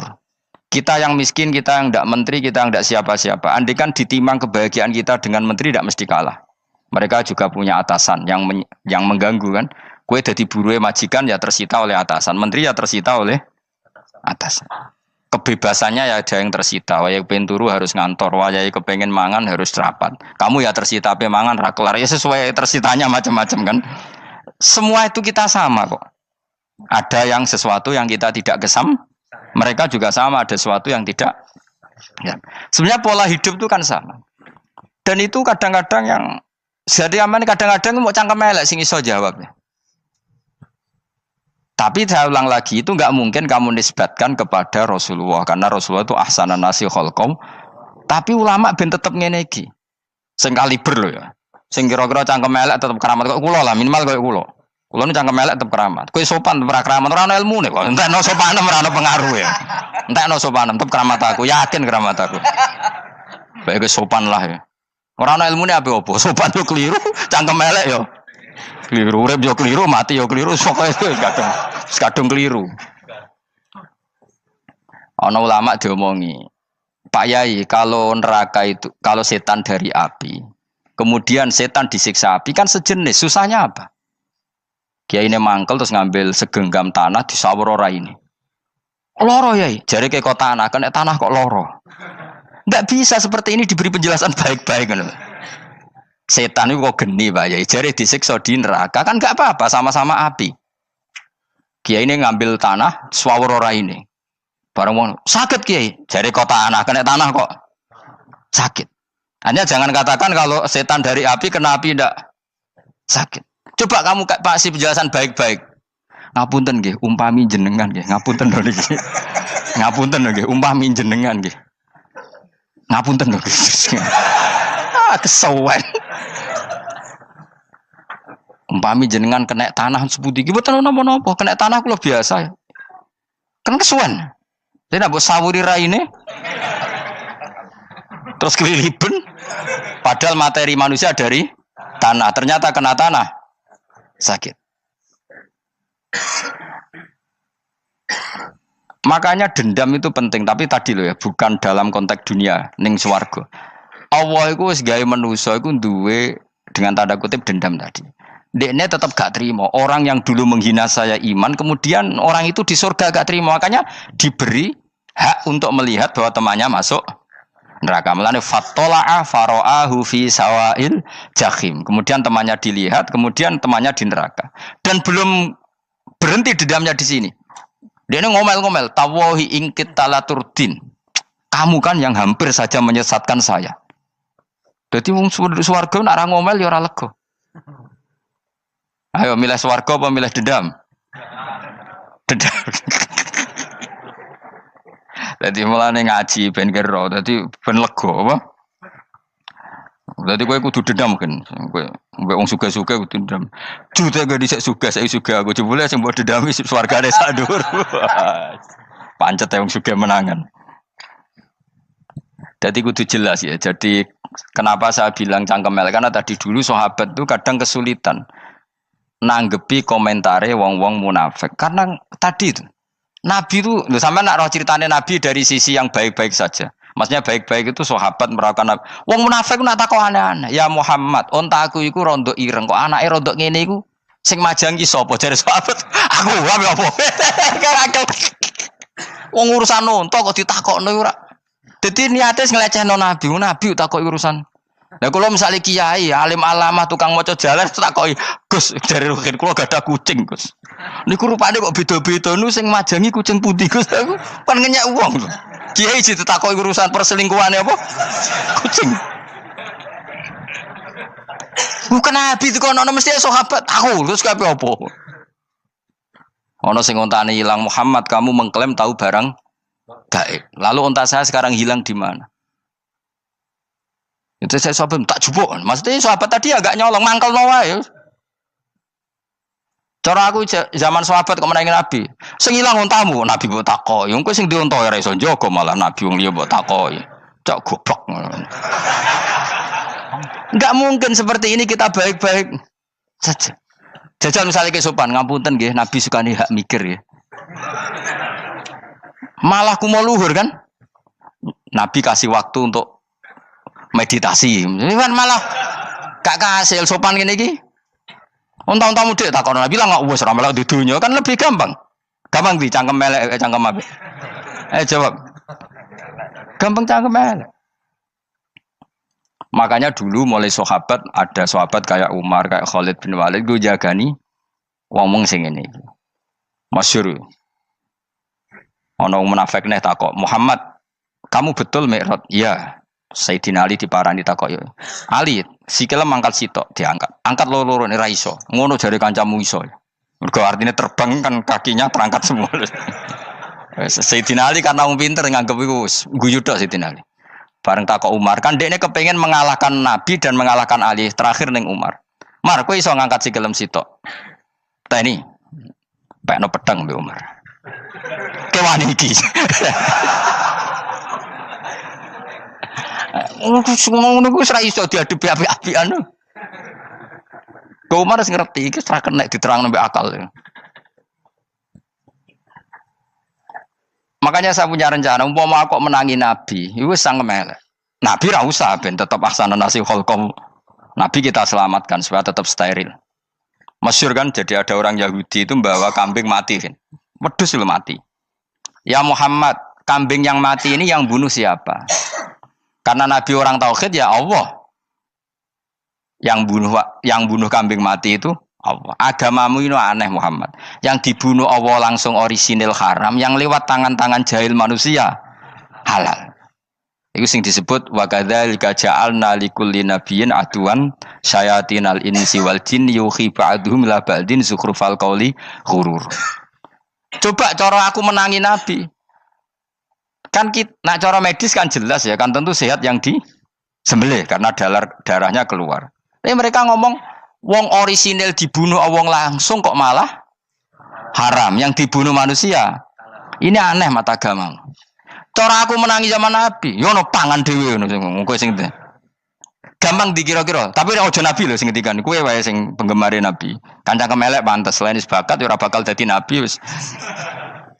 Ya kowe nak muni halal yo pangan tekno. Kan dekne muni halal kan? Ya wis entekno. Ben do mangan apa, Bah? Badang. Tapi Nabi kan gak mungkin ngendikan seperti. Tapi sahabatnya dong ngendikan gitu. Mergo ya mangkal ngadepi. Jadi kadang-kadang orang itu gak bisa dikasih penjelasan secara apa? Baik-baik. Ya tapi tadi saya ulang lagi, kita kudu tetap nyelametno Kanjeng Nabi. Yes, mulane ulama itu keras masalah bab ngadepi wong fasik itu keras.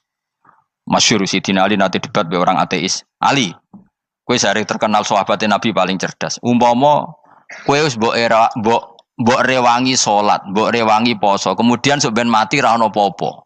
Terus kowe rugi, mbok rewangi salat, mbok rewangi poso, mbok rewangi takwa, ternyata nanti di akhirat ndak ada apa-apa. Dan aku kan enak ning donya, gak tahu salat, gak tahu poso, jadi nanti kalau gak ada apa-apa kan gak masalah. Aku di dunia gak pernah kebebanan aturan-aturan syariat. Masyhur dawuh Sayyidina Ali. Ingka nama taqulu sidqan atau haqqan takhallasta wa takhallasna. Wa ingka nama aqulu haqqan takhallasna wa ahlakta. Siapa lo dhewe? Jika yang kamu katakan benar, yang lolos tidak hanya kamu, saya pun lolos. Jika nanti di akhirat gak ada hisab, memang yang selamat kowe tok, aku lah yo. Selamat dong, bodoh-bodoh ra ono hisab. Ingka nama taqulu haqqan faqad takhallasta wa takhallasna. Jika yang kamu katakan benar, enggak ada hisab, maka kamu selamat, saya pun selamat rumangsamu. Tapi jika yang saya katakan benar, takhallasna wa ahlakta, saya selamat kowe rusak. Niku muga ora Sidina Ali cangkem elek tapi, muga ora Sidina Ali. Muga sing ngomong Ruhin misal. Kan cangkem elek. Karena orang seperti itu ora iso mbok terangno api-apian. Di kampunten nggih mengke delok mengke. Lho delok mengke kesuwen li. Kowe nek mati wae SMS aku malah do ndi-ndi ngomongnya. Maka jawab Sayyidina Ali, jika yang kamu katakan benar, yang selamat tidak hanya kamu, saya pun selamat karena tidak ada apa? Hisab. Tapi jika yang saya katakan benar, maka takhallasna wa ahlakta, saya selamat, kamu rusak. Mulane cara kula wong Islam kudu yakin mlebu swarga. Senajan to pun rokok sik. Saya berkali-kali bilang, kita pun nuruti khawatir. Sebenarnya sholat kita potensi gak diterima Allah karena ada ikhlas. Puasa kita juga gitu. Tapi masalahnya kubu sebelah darani siapapun mati itu masuk swarga. Lan aku kalah iklan iso kalah. Lan aku kampanye paling gampang ngaji swarga, ngaji ra paham yo swarga, go kitab ngalor ngidul yo swarga, modus gaya-gayanan yo swarga. Ngaji mergo mangkel bojo yo swarga. Ngaji nglalekno utang yo swarga. Oh, apa kubu sebelah wae swarga terus bosok kene sing iman kok. Swarga. Soal akhir ki mlebu neraka tak kandhani wis enteni sik sabar. Pada akhirnya tetap masuk swarga. Pada akhirnya kapan? 10.000 tahun apa ya ora. Ayo ora kepengin orang nglakoni kok. Jadi ini penting ya. Jadi kita harus terbiasa berpikir secara tadi ya. Sarohku sahabat ulama itu nak ngadepi wong fasik iki akhirnya cangkem elek. Mergo kadang penjelasan lebih gampang. Cuma tadi saya ulang lagi, Nabi harus kita selamatkan. Tajane Nabi Ibrahim yang podo parah. Jadi ketika beliau mematahkan semua berhala yang kecil kan kapaknya dikalungkan berhala yang bareng ditakoi. Him siapa yang melakukan itu? Takono sing nggo kapak, ora nggo kapak. Jare ketuane wong kafir, utekem lho him wong karuan berhala ora bukan nakoki, ora karuan iso ngomong, bukan nakoki. Lah utekem ning ndi karuan ora ngomong mbok sembah. Asline berhubung Nabi Ibrahim darane ngendikan, lah sing nyora aku. Lah yo muga iku ora nabi, iku cangkem elek ta cangkem apik. Muga ora nabi lho. Mergo Nabi Ibrahim diutek-utek, utekem lho, mu karuan berhala watu kok kon nako. Jare Ibrahim utekem kok ndi karuan watu kok mbok sembah. Iso diterangno api-apian. Ngapunten nggih. Ngapunten sanget niki niku. Kesuwen yakin kesuwen. Lah cuma ke mari siko Nabi ku ya iku netok sing cangkem elek iku. Tapi ora demi hak, demi hadun. Nah iku sing mari elek. Apa logikanya? Saiki musuh dhisik musuh saiki gabung kuwi barang-barang donya kok mbok soal. Nyoalu barang akhirat itu keren apa? Apa susahe ning donya nggo sujud, apa susahe ning donya nggo ibadah iku keren. Nyoal kok trimo. Dhisik musuhan kok saiki rukun ben donya kok mbok soal ben wis jegeman santriku ngono sini-sini aku. Ciri utama wong apik nyebalano barang donya, tapi nek akhirat seri. Kayak aku mestine paten soalku wis ngaji jalalan kok gak dadi wali ku maksudnya piye? Tak ulang mulai 2005 kok ora alim-alim maksud. Tapi kita wari jawaban tawaduk. Ya tak wari jawaban apa? Karena kita ndak ingin nyaingi guru apalagi melangkahi. Ya tak warai ya. Jadi sajane kula saged alim Gus, tapi mboten sae nglangkahi guru. Mulane kula nyuwun pangeran tetep bodho kersane. Kersane tetap sopan tidak ngelangkai. Setuju ya? Jadi soalnya nggak takoki. 2005 loh kan 2005. Berarti seberang tahun? 14 tahun. Tak takoki dadi mubalek yo ora, khotib yo ora. Krungu kabar Ruhin Wali yo ora. Nuruti kecewa-kecewa. Tapi setelah ada jawaban tawaduk ya soleh. Memang enggak baik. Murid nyalip guru itu enggak baik. Ya berapa apik ora iso ya ora terus pokoke. Jelas gitu. Terus niki bukti orang soleh itu boleh berteman orang macam-macam. Berarti ini ahlul jannah bercerita dulu punya teman ateis. Jelas gitu. Yang teman itu mengingkari adanya hari kebang. Tapi nyatanya orang soleh ini tetap masuk surga. Artinya apa? Pertemanan di dunia sama orang ateis ini tidak menghalangi dia masuk surga. Tentu ya sebatas pertemanan. Ora konco golek demenan iku ora jenenge konco iku.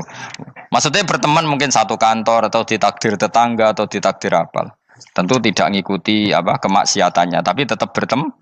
Karena istilahnya ini kanali korin, saya punya teman sohibun yungkirul ba'sa, saya punya teman yang mengingkari hari kebangkitan, yang teman itu setiap kali ketemu saya mencibir saya, inna kalaminal musad dikin aidza mitna wa kunna turaba wa idzaman inna lamadi madinun. Teman saya itu selalu mencibir, masa kita nanti dibangkitkan lagi padahal kita sudah jadi debu dan jadi tulang belulang.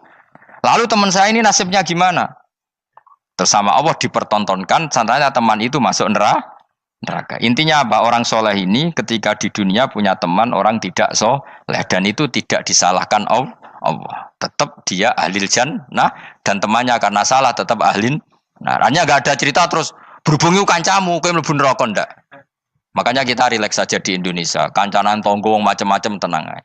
Sementing alaikum anfusakum la yadurrukum man dhalla idza tadaitum. Yang penting jaga diri kamu sendiri, dan setelah diri kamu terjaga, tidak masalah orang sekeliling kamu sesat. Ya ayyuhalladzina amanu alaikum anfusakum la yadurrukum man dhalla idza tadaitum. Jaga diri kamu, kualitas hidayat kamu jaga, kualitas kebaikan kamu jaga. Setelah semuanya terjaga, tidak masalah orang sekeliling kamu sesat. Ya kayak teman ini, dia punya teman ateis tapi dia tetap islami, dia konsisten dalam mempertahankan iman, ternyata dia tetap ahli jannah, padahal punya teman ateis. Jelas ya, terus niki supaya clear bahwa karena kita di dunia mesti berteman orang macam-macam. Apalagi semenjak saya dari Korea itu melihat orang Islam ingin bikin masjid, padahal bosnya orang ateis, teman kerjanya orang ateis. Tapi mereka nyatanya imannya tidak goyah. Mereka ingin bikin masjid, urunan bikin masjid, padahal temannya apa? Ateis. Dan itu nggak masalah. Nanti kalau itu soleh terus sampai di surga, golek bosku saya gini di. Iku nara ketemu ya ora lega. Jadi manusia itu masuk sini swarga, nak gak ketemu rivale. Jadi sebenarnya, nak rival politik, nggak tahu saya itu, nggak ada ayatnya, nggak ada penjelasannya di Quran ini. Dan tidak perlu menjelaskan barang dunia terang non Quran kemuliaan. Wan kula terus nang sampai budi. Ka'annahu fa'amal terus budi. Innahum alfau aba'ahum dolin. Innahum satamne kufar iku alfau padha metuki sapa kufar wajadu. Tegese metuki sapa kufar aba'ahum ing bapak-bapak kufar dipetuki dolina khalik sesat kabeh. Nah, mereka itu menjadi kafir karena punya tradisi bapak-bapaknya ya kafir. Terus setelah bapak-bapaknya kafir, fahum mongko te wong akeh ala asarihim ing atase jejak-jejak bapak-bapak wong akeh yurauna iku anut kabeh. Mereka punya bapak-bapak kafir dan kekafiran itu diikuti oleh mereka. Ya sajuna tegese padha ngikuti sapa wong akeh ilatibaihim maring anut ning abaihim. Fa yasrauna mongko gegancangan to sapa wong akeh ilahi maring ittibail aba. Maksudnya gini, kalau tahu senior kita sesat ya jangan ikut. Mereka enggak, bapaknya sesat nyembah batu, nyembah makhluk. Mereka ikut menyembah batu, menyembah makhluk. Harusnya kalau salah kan enggak perlu apa diikuti. Jadi kesalahan itu ya kadang ikuti tradisi. Tapi ya tradisi yang seperti itu, kalau tradisi yang baik ya harus diikuti. Walakotelan teman-teman sesat qoblahum sedurunge iki generasi sapa aktsarul awalin. Sapa aki-aki wong dhisik. Minal umami sing pira-pira umat almadiyati kang wis kliwat. Walakot arsalan teman-teman ngutus ingsun fi dalam kabeh mungkirina ing wong sing meringatno kabeh. Minar rusul sing pira-pira rusul mukhawifina tur ngekeki peringatan kabeh. Fangdur mongko angen-angen sira kaifa kana hal kaya apa ana apa akibatul mudharin, apa akibate wong sing dikei peringatan ayil kafirin tegese wong kafir kabeh.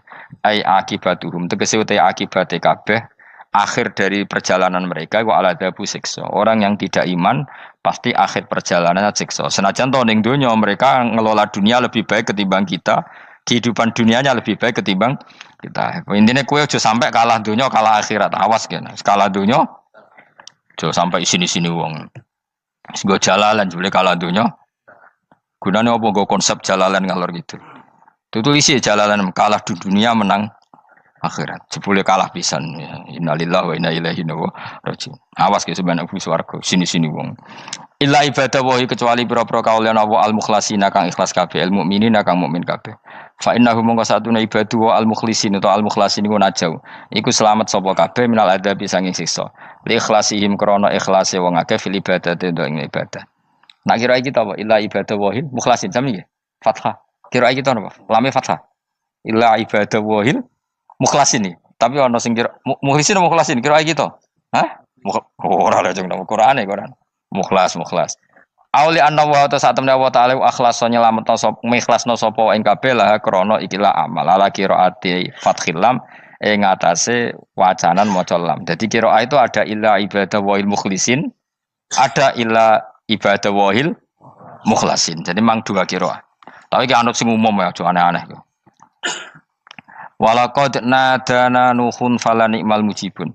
Walakon nadana lan teman-teman ndonga nek kita sapa nuhun Nabi Nuh bikauli iklan dawe Nabi Nuh, Rabbi inni makhlubun fantasir.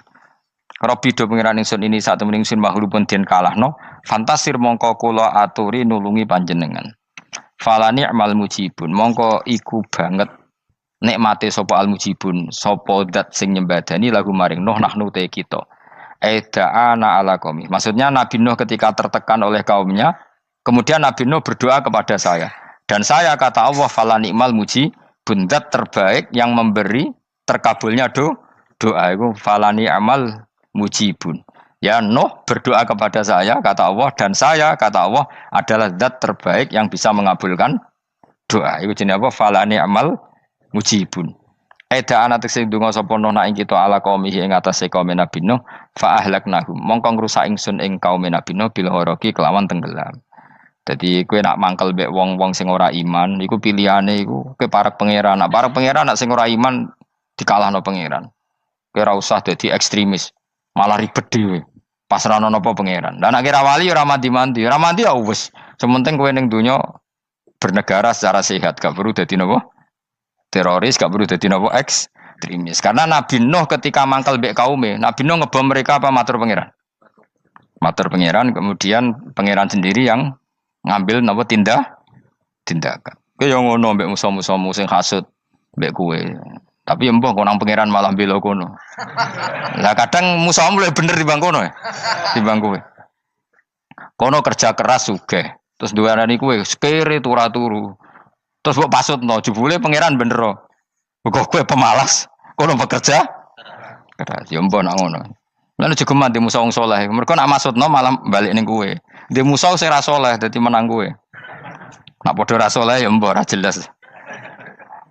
Fa ahlaknahum mongko ngrusak ingsun hum ing kaum Nabi Nuh bil gharaqi kelawan apa tenggel.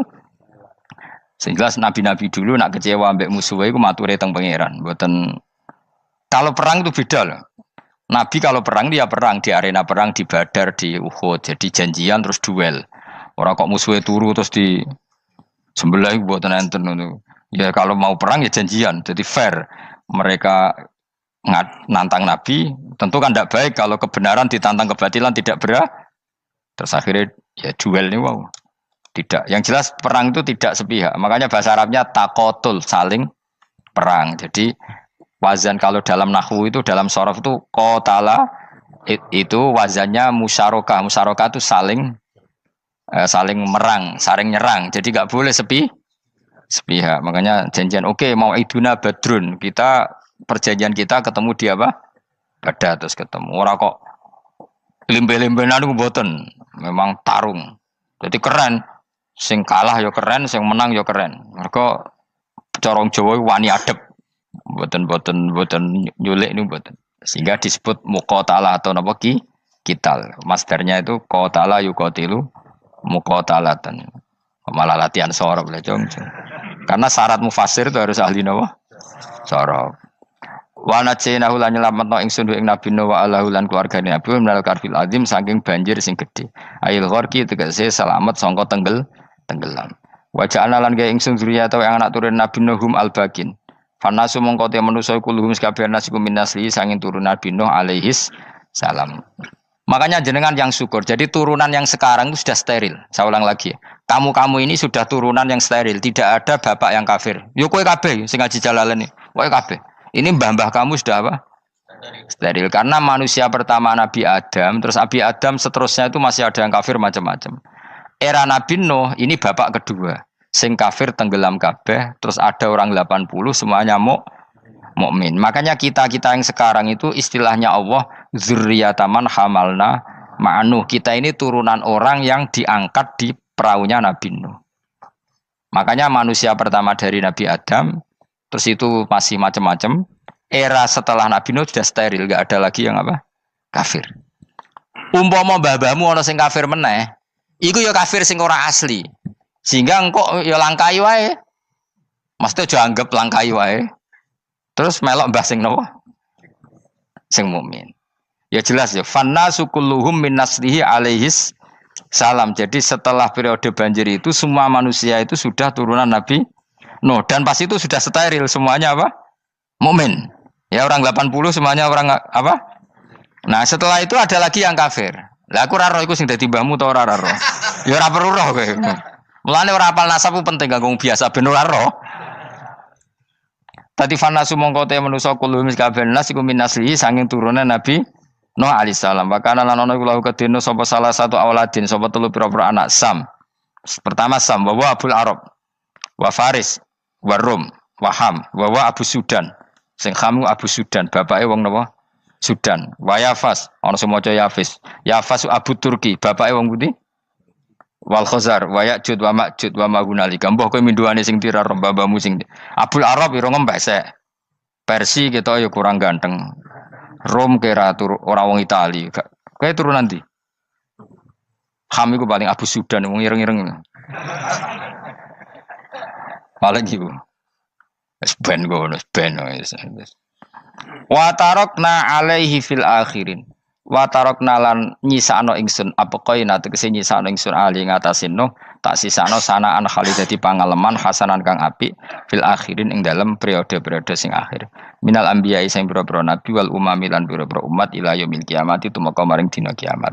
Nuh jejak-jejak kebaikannya akan saya maklumatkan kebaikannya sampai ila yaumil kiamat. Mulane ora ono barokah kados ngaji, jenengan kudu syukur ngaji. Misalnya Nabi Nuh dititahno Allah akan dipuji ila yaumil kiamah. Yang muji siapa kalau enggak kita-kita ini? Barokahnya ngaji, kita tahu kehebatan Nabi Nuh, kita tahu sejarahnya Nabi. Berarti yang muji Nabi Nuh siapa? Ya kita-kita ini yang ngaji. Andai kan tidak ada yang ngaji, orang tahu enggak tentang Nuh? Enggak tahu kan? Makanya banyak wali yang enggak suka doa. Bukan karena anti doa enggak, katanya saya yang didoakan para yang sudah meninggal. Karena yang sudah meninggal itu sangat mencintai kita. Lan kula itu termasuk ulama sing jarang donga. Nggih donga tapi juarang banget. Ora koyo kowe men donga ora tau mandi. Kula nu jarang donga karena dawuh Kanjeng Nabi, siapapun yang menghidup-hidupkan sunnahku otomatis layak mendapat doaku. Dawuh Nabi masyhur, ala khulafai rahmatullah. Siapapun yang mengganti saya berhak dapat rahmatnya Allah. Manhum ya Rasulullah. Siapa itu? Alladzina yuhyuna ma amatahun nas min sunnati. Orang yang menghidup-hidupkan sunnahku yang sudah mati. Coba Nabi Nuh sekarang dapat titah dipuji di dunia ila yaumil.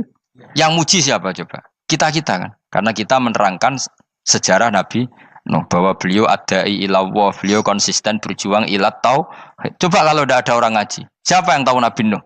Man huwa, siapa dia? Kan tidak ada yang peduli. Itu kayak kasus Musaddiq dulu itu. Katanya Musaddiq kan punya pengaruh 40.000 orang yang ngakui Musaddiq itu Nabi. Ternyata itu keliru, itu hoax. Saya termasuk orang yang menanyai kenapa mereka menabikan Musaddiq. Tak tanya, kenapa kamu percaya Musaddiq Nabi? Memangnya kenapa kalau dia Nabi? Nah, kamu tahu Nabi apa? Nabi itu apa? Tidak tahu. Gitu. Makanya saya itu menyayangkan di berita. Sebenarnya yang mereka mengatakan Musaddiq Nabi itu tidak tahu Nabi apa itu tidak tahu. Cuma mereka percaya demokrasi. Kalau dia ngaku Nabi susahnya apa sih? Pikirannya itu. Susahnya apa kalau dia Nabi? Lah kamu tahu Nabi apa? Enggak tahu jadi. Repot kan? Itu kan seperti orang pakai nama Ghazali tapi enggak tahu sakralnya Imam Ghazali. Akhirnya ngefly. Jenenge Abdul Qadir Jilani beling ora karuan. Mergo ya ora roh. Ya kok jenenge Mustofa ini. Orang pilihan tapi ya kelakuane ngene iki. Aduk Ruhin di wong sing tukang istirahat. Dadi maknane Mas Ruhin wong sing seneng. Mulane turu. Jadi saroha maknane istirahat. Nganggo sintasin. Sinta itu tukang istirahat bener udah pemain itu. Ya ora apa-apa, donya sepele kan tinggal istirahat. Jadi makanya kan nggak ada ulama yang nggak dicintai para wali yang sudah meninggal karena tadi siapapun yang menghidupkan sunnahku setelah sunnah itu mati maka dapat doaku. Sehingga ulama ya doanya ya biasa aja, ndak usah berlebihan, ya sedungos. Karena kita yakin dungane Nabi luwih mandi timbang doa kita. Kalau kita menghidupkan sunnahnya Nabi, ngaji maksudnya. Cuma namun di sunnah Rasul gak tahu ngaji. Sunnah Rasul yo ngaji iku sing karuan. Wis jelas Nabi itu status pokoknya apa? Pengajar apa? Masyhur itu. Buistu mualliman. Sebagian riwayat pakai innama buistu muallim. Saya diutus hanya sebagai pengajar. Termasuk melakukan sesuatu yang tidak ideal itu Nabi lakukan demi status mengajar. Misalnya begini, sama tak bedai, kok tak latih pinter. Tawaf jalan kaki sama naik skuter atau naik kendaraan itu afdal mana? Enggak, jawab saja. Afdal jalan kaki. Tapi Nabi ketika tawaf itu naik unta. Naik apa? Sehingga ulama ijma tetap saja tawaf naik unta sama jalan kaki afdal jalan kaki. Padahal Nabi kalau tawaf itu karena Nabi naik unta itu statusnya adalah mengajar, menunjukkan kalau itu sah. Jadi nilainya bukan enak-enak naik unta, tapi mensyariatkan kalau itu sah. Dong ya? Kayak saya pakai baju hem, dengan orang Arab pakai jubah. Mungkin coro Allah itu afdol saya orang Indonesia loh ya. Maksudnya saya ini orang Indonesia. Maksudnya saya orang Indonesia, saya orang lagi. Bukan dengan status Habib atau ulama atau orang Arab. Guling-gilingan bahwa saya mengesahkan baju hem untuk sholat. Makanya dulu pernah di salah satu komunitas tabiin, saya orang lagi tabiin. Itu semuanya pakai jubah, pakai serban. Jabir yang sahabatnya Nabi termasuk Abdullah bin Mas'ud, dia datang ke masjid, jubahnya itu dicopot, terus dia sholat tanpa pakai jubah. Sampai geger tabiin, ini gimana sahabatnya Nabi sholat kok pakai jubahnya dicoplok, dicendel no. Terus dia sholat. Ketika sholat ditanya, ya sahibah Rasulullah, kok ini sahabatnya Nabi sholat pakai jubah kok malah dicopot. Supaya kalian semua tahu bahwa kita dulu zaman Nabi biasa sholat pakai sarong, terus diikatkan di leher, saking tidak menemukan jubah. Tapi itu menjadi penting supaya orang tahu bahwa syarat sahnya sholat tidak bergantung harus pakai jubah. Meskipun kita sepakat pakai jubah sunat, kita selalu sepakat pakai jubah sunat. Tapi harus ada enggak? Kalau semua kiai pakai jubah, nanti satpam harus pakai, supir harus pakai. Karena kalau mau sholat jadi bingung.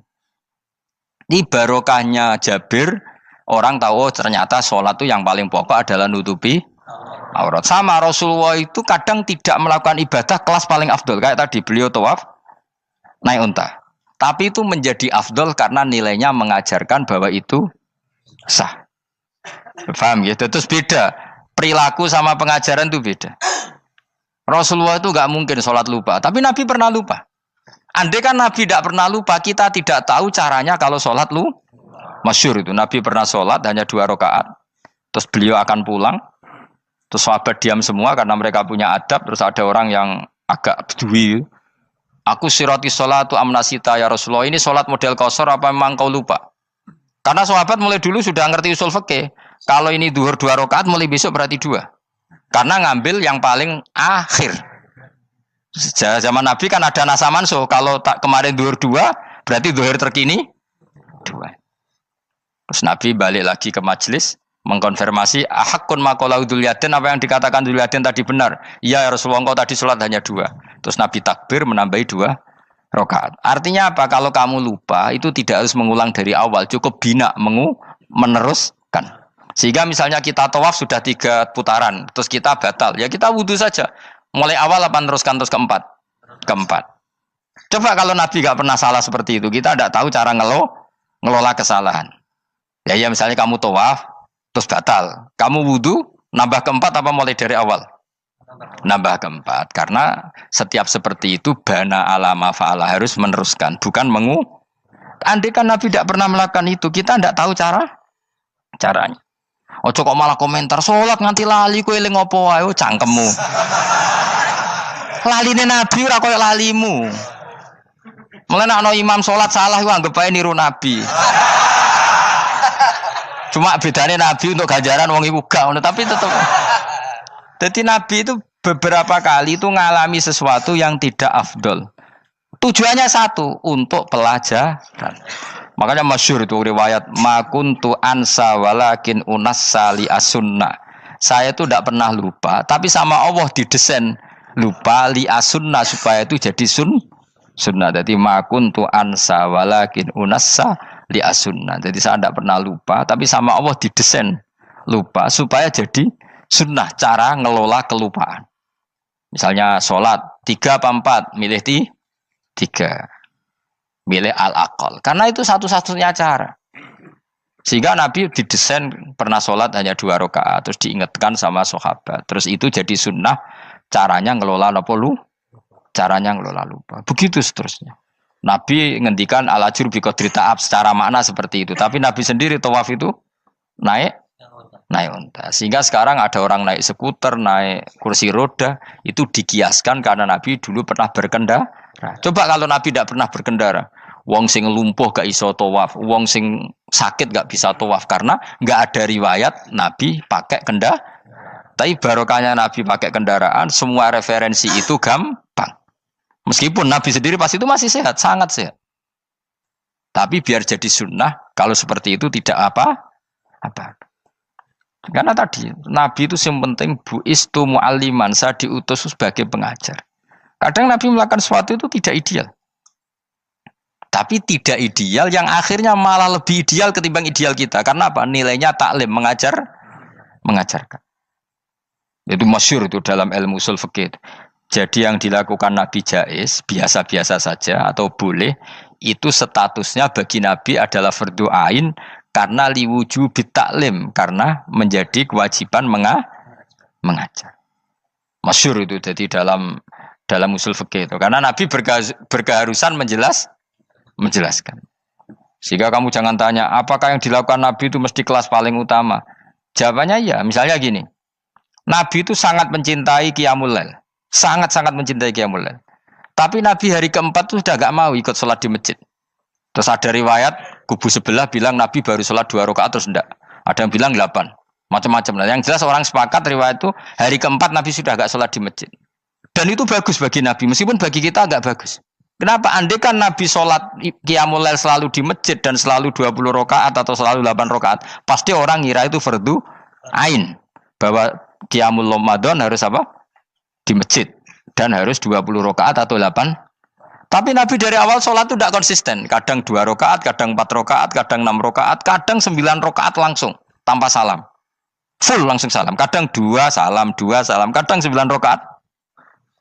Full langsung salam.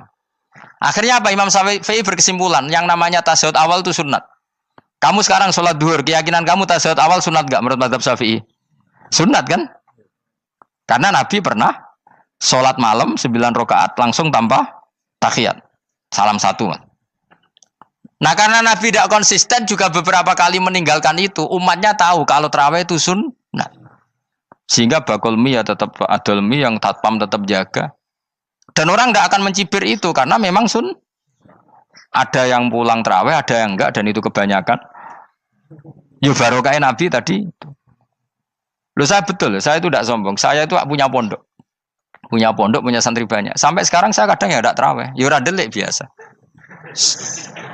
Supaya orang tahu kalau itu mah enggak wajib. Tapi berhubung saya nama kadung apik, ngono ku ya ora dadi jatuhku, aman. Tapi sebenarnya hatiku yo nangis, kangen kula mbek pangeran. Lu Nabi sangat kangen mbek pangeran, tapi kalau melakukan ibadah secara terbuka semua pasti dikira itu wajib dan itu memberatkan umatnya. Nah, kowe ora usah ngono, kowe ora usah terus niru Nabi, kadang-kadang ra traweh niru Nabi. Kowe bolak-balik wong ora ngarah, anut kowe ora ngarah. Mulane traweh wae, nek kowe bareng traweh wae. Kok GR apa ono sing nyoroti perilakumu ora ngarah.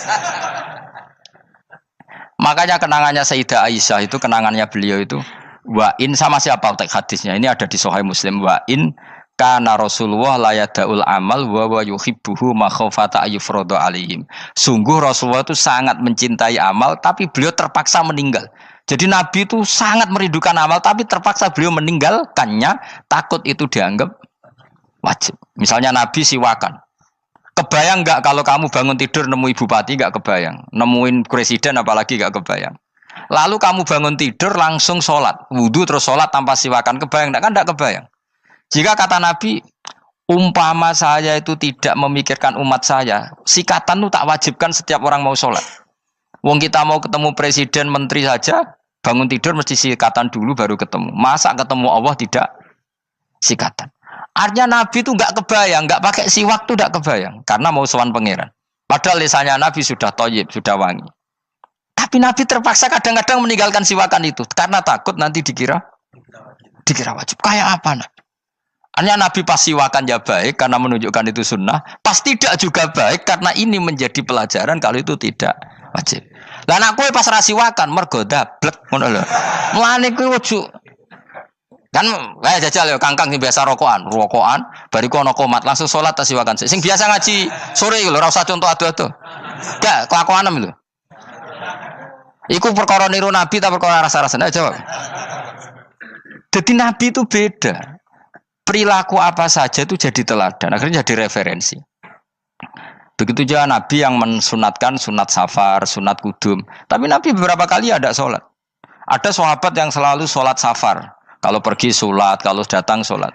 Sampai Nabi ya disalahno. Agama orang ngene iku, Cung. Ojo nemen-nemen. Wala yusyadzahadatina ahadun ila ghulabu. Sing tenanan nyekeli agama, iku kok mesti kalah. Nak kalah terus bosen. Utawa tukang nyalahno wong liya.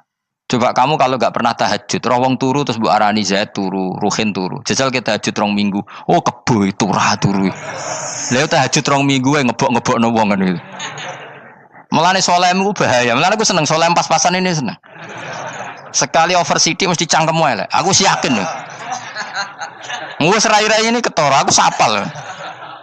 Jajal kowe sing ngaji aku kon tahajud seminggu roh wong turu. Ngorok pisan. Oh ning donya pisan ora turu kebo. Padahal lagi rong.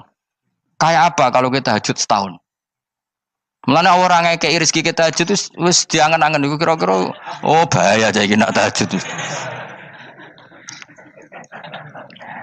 Tapi aku tetap sunat tahajud, tapi kelakuannya belum dijogo. Maksudnya ya tahajud tanpa ngritik orang. Nak kowe kuat ngono ya monggo. Tapi nak kira-kira cangkemmu elek sadok urip ngene-ngene wis. Ibadah pas-pasan.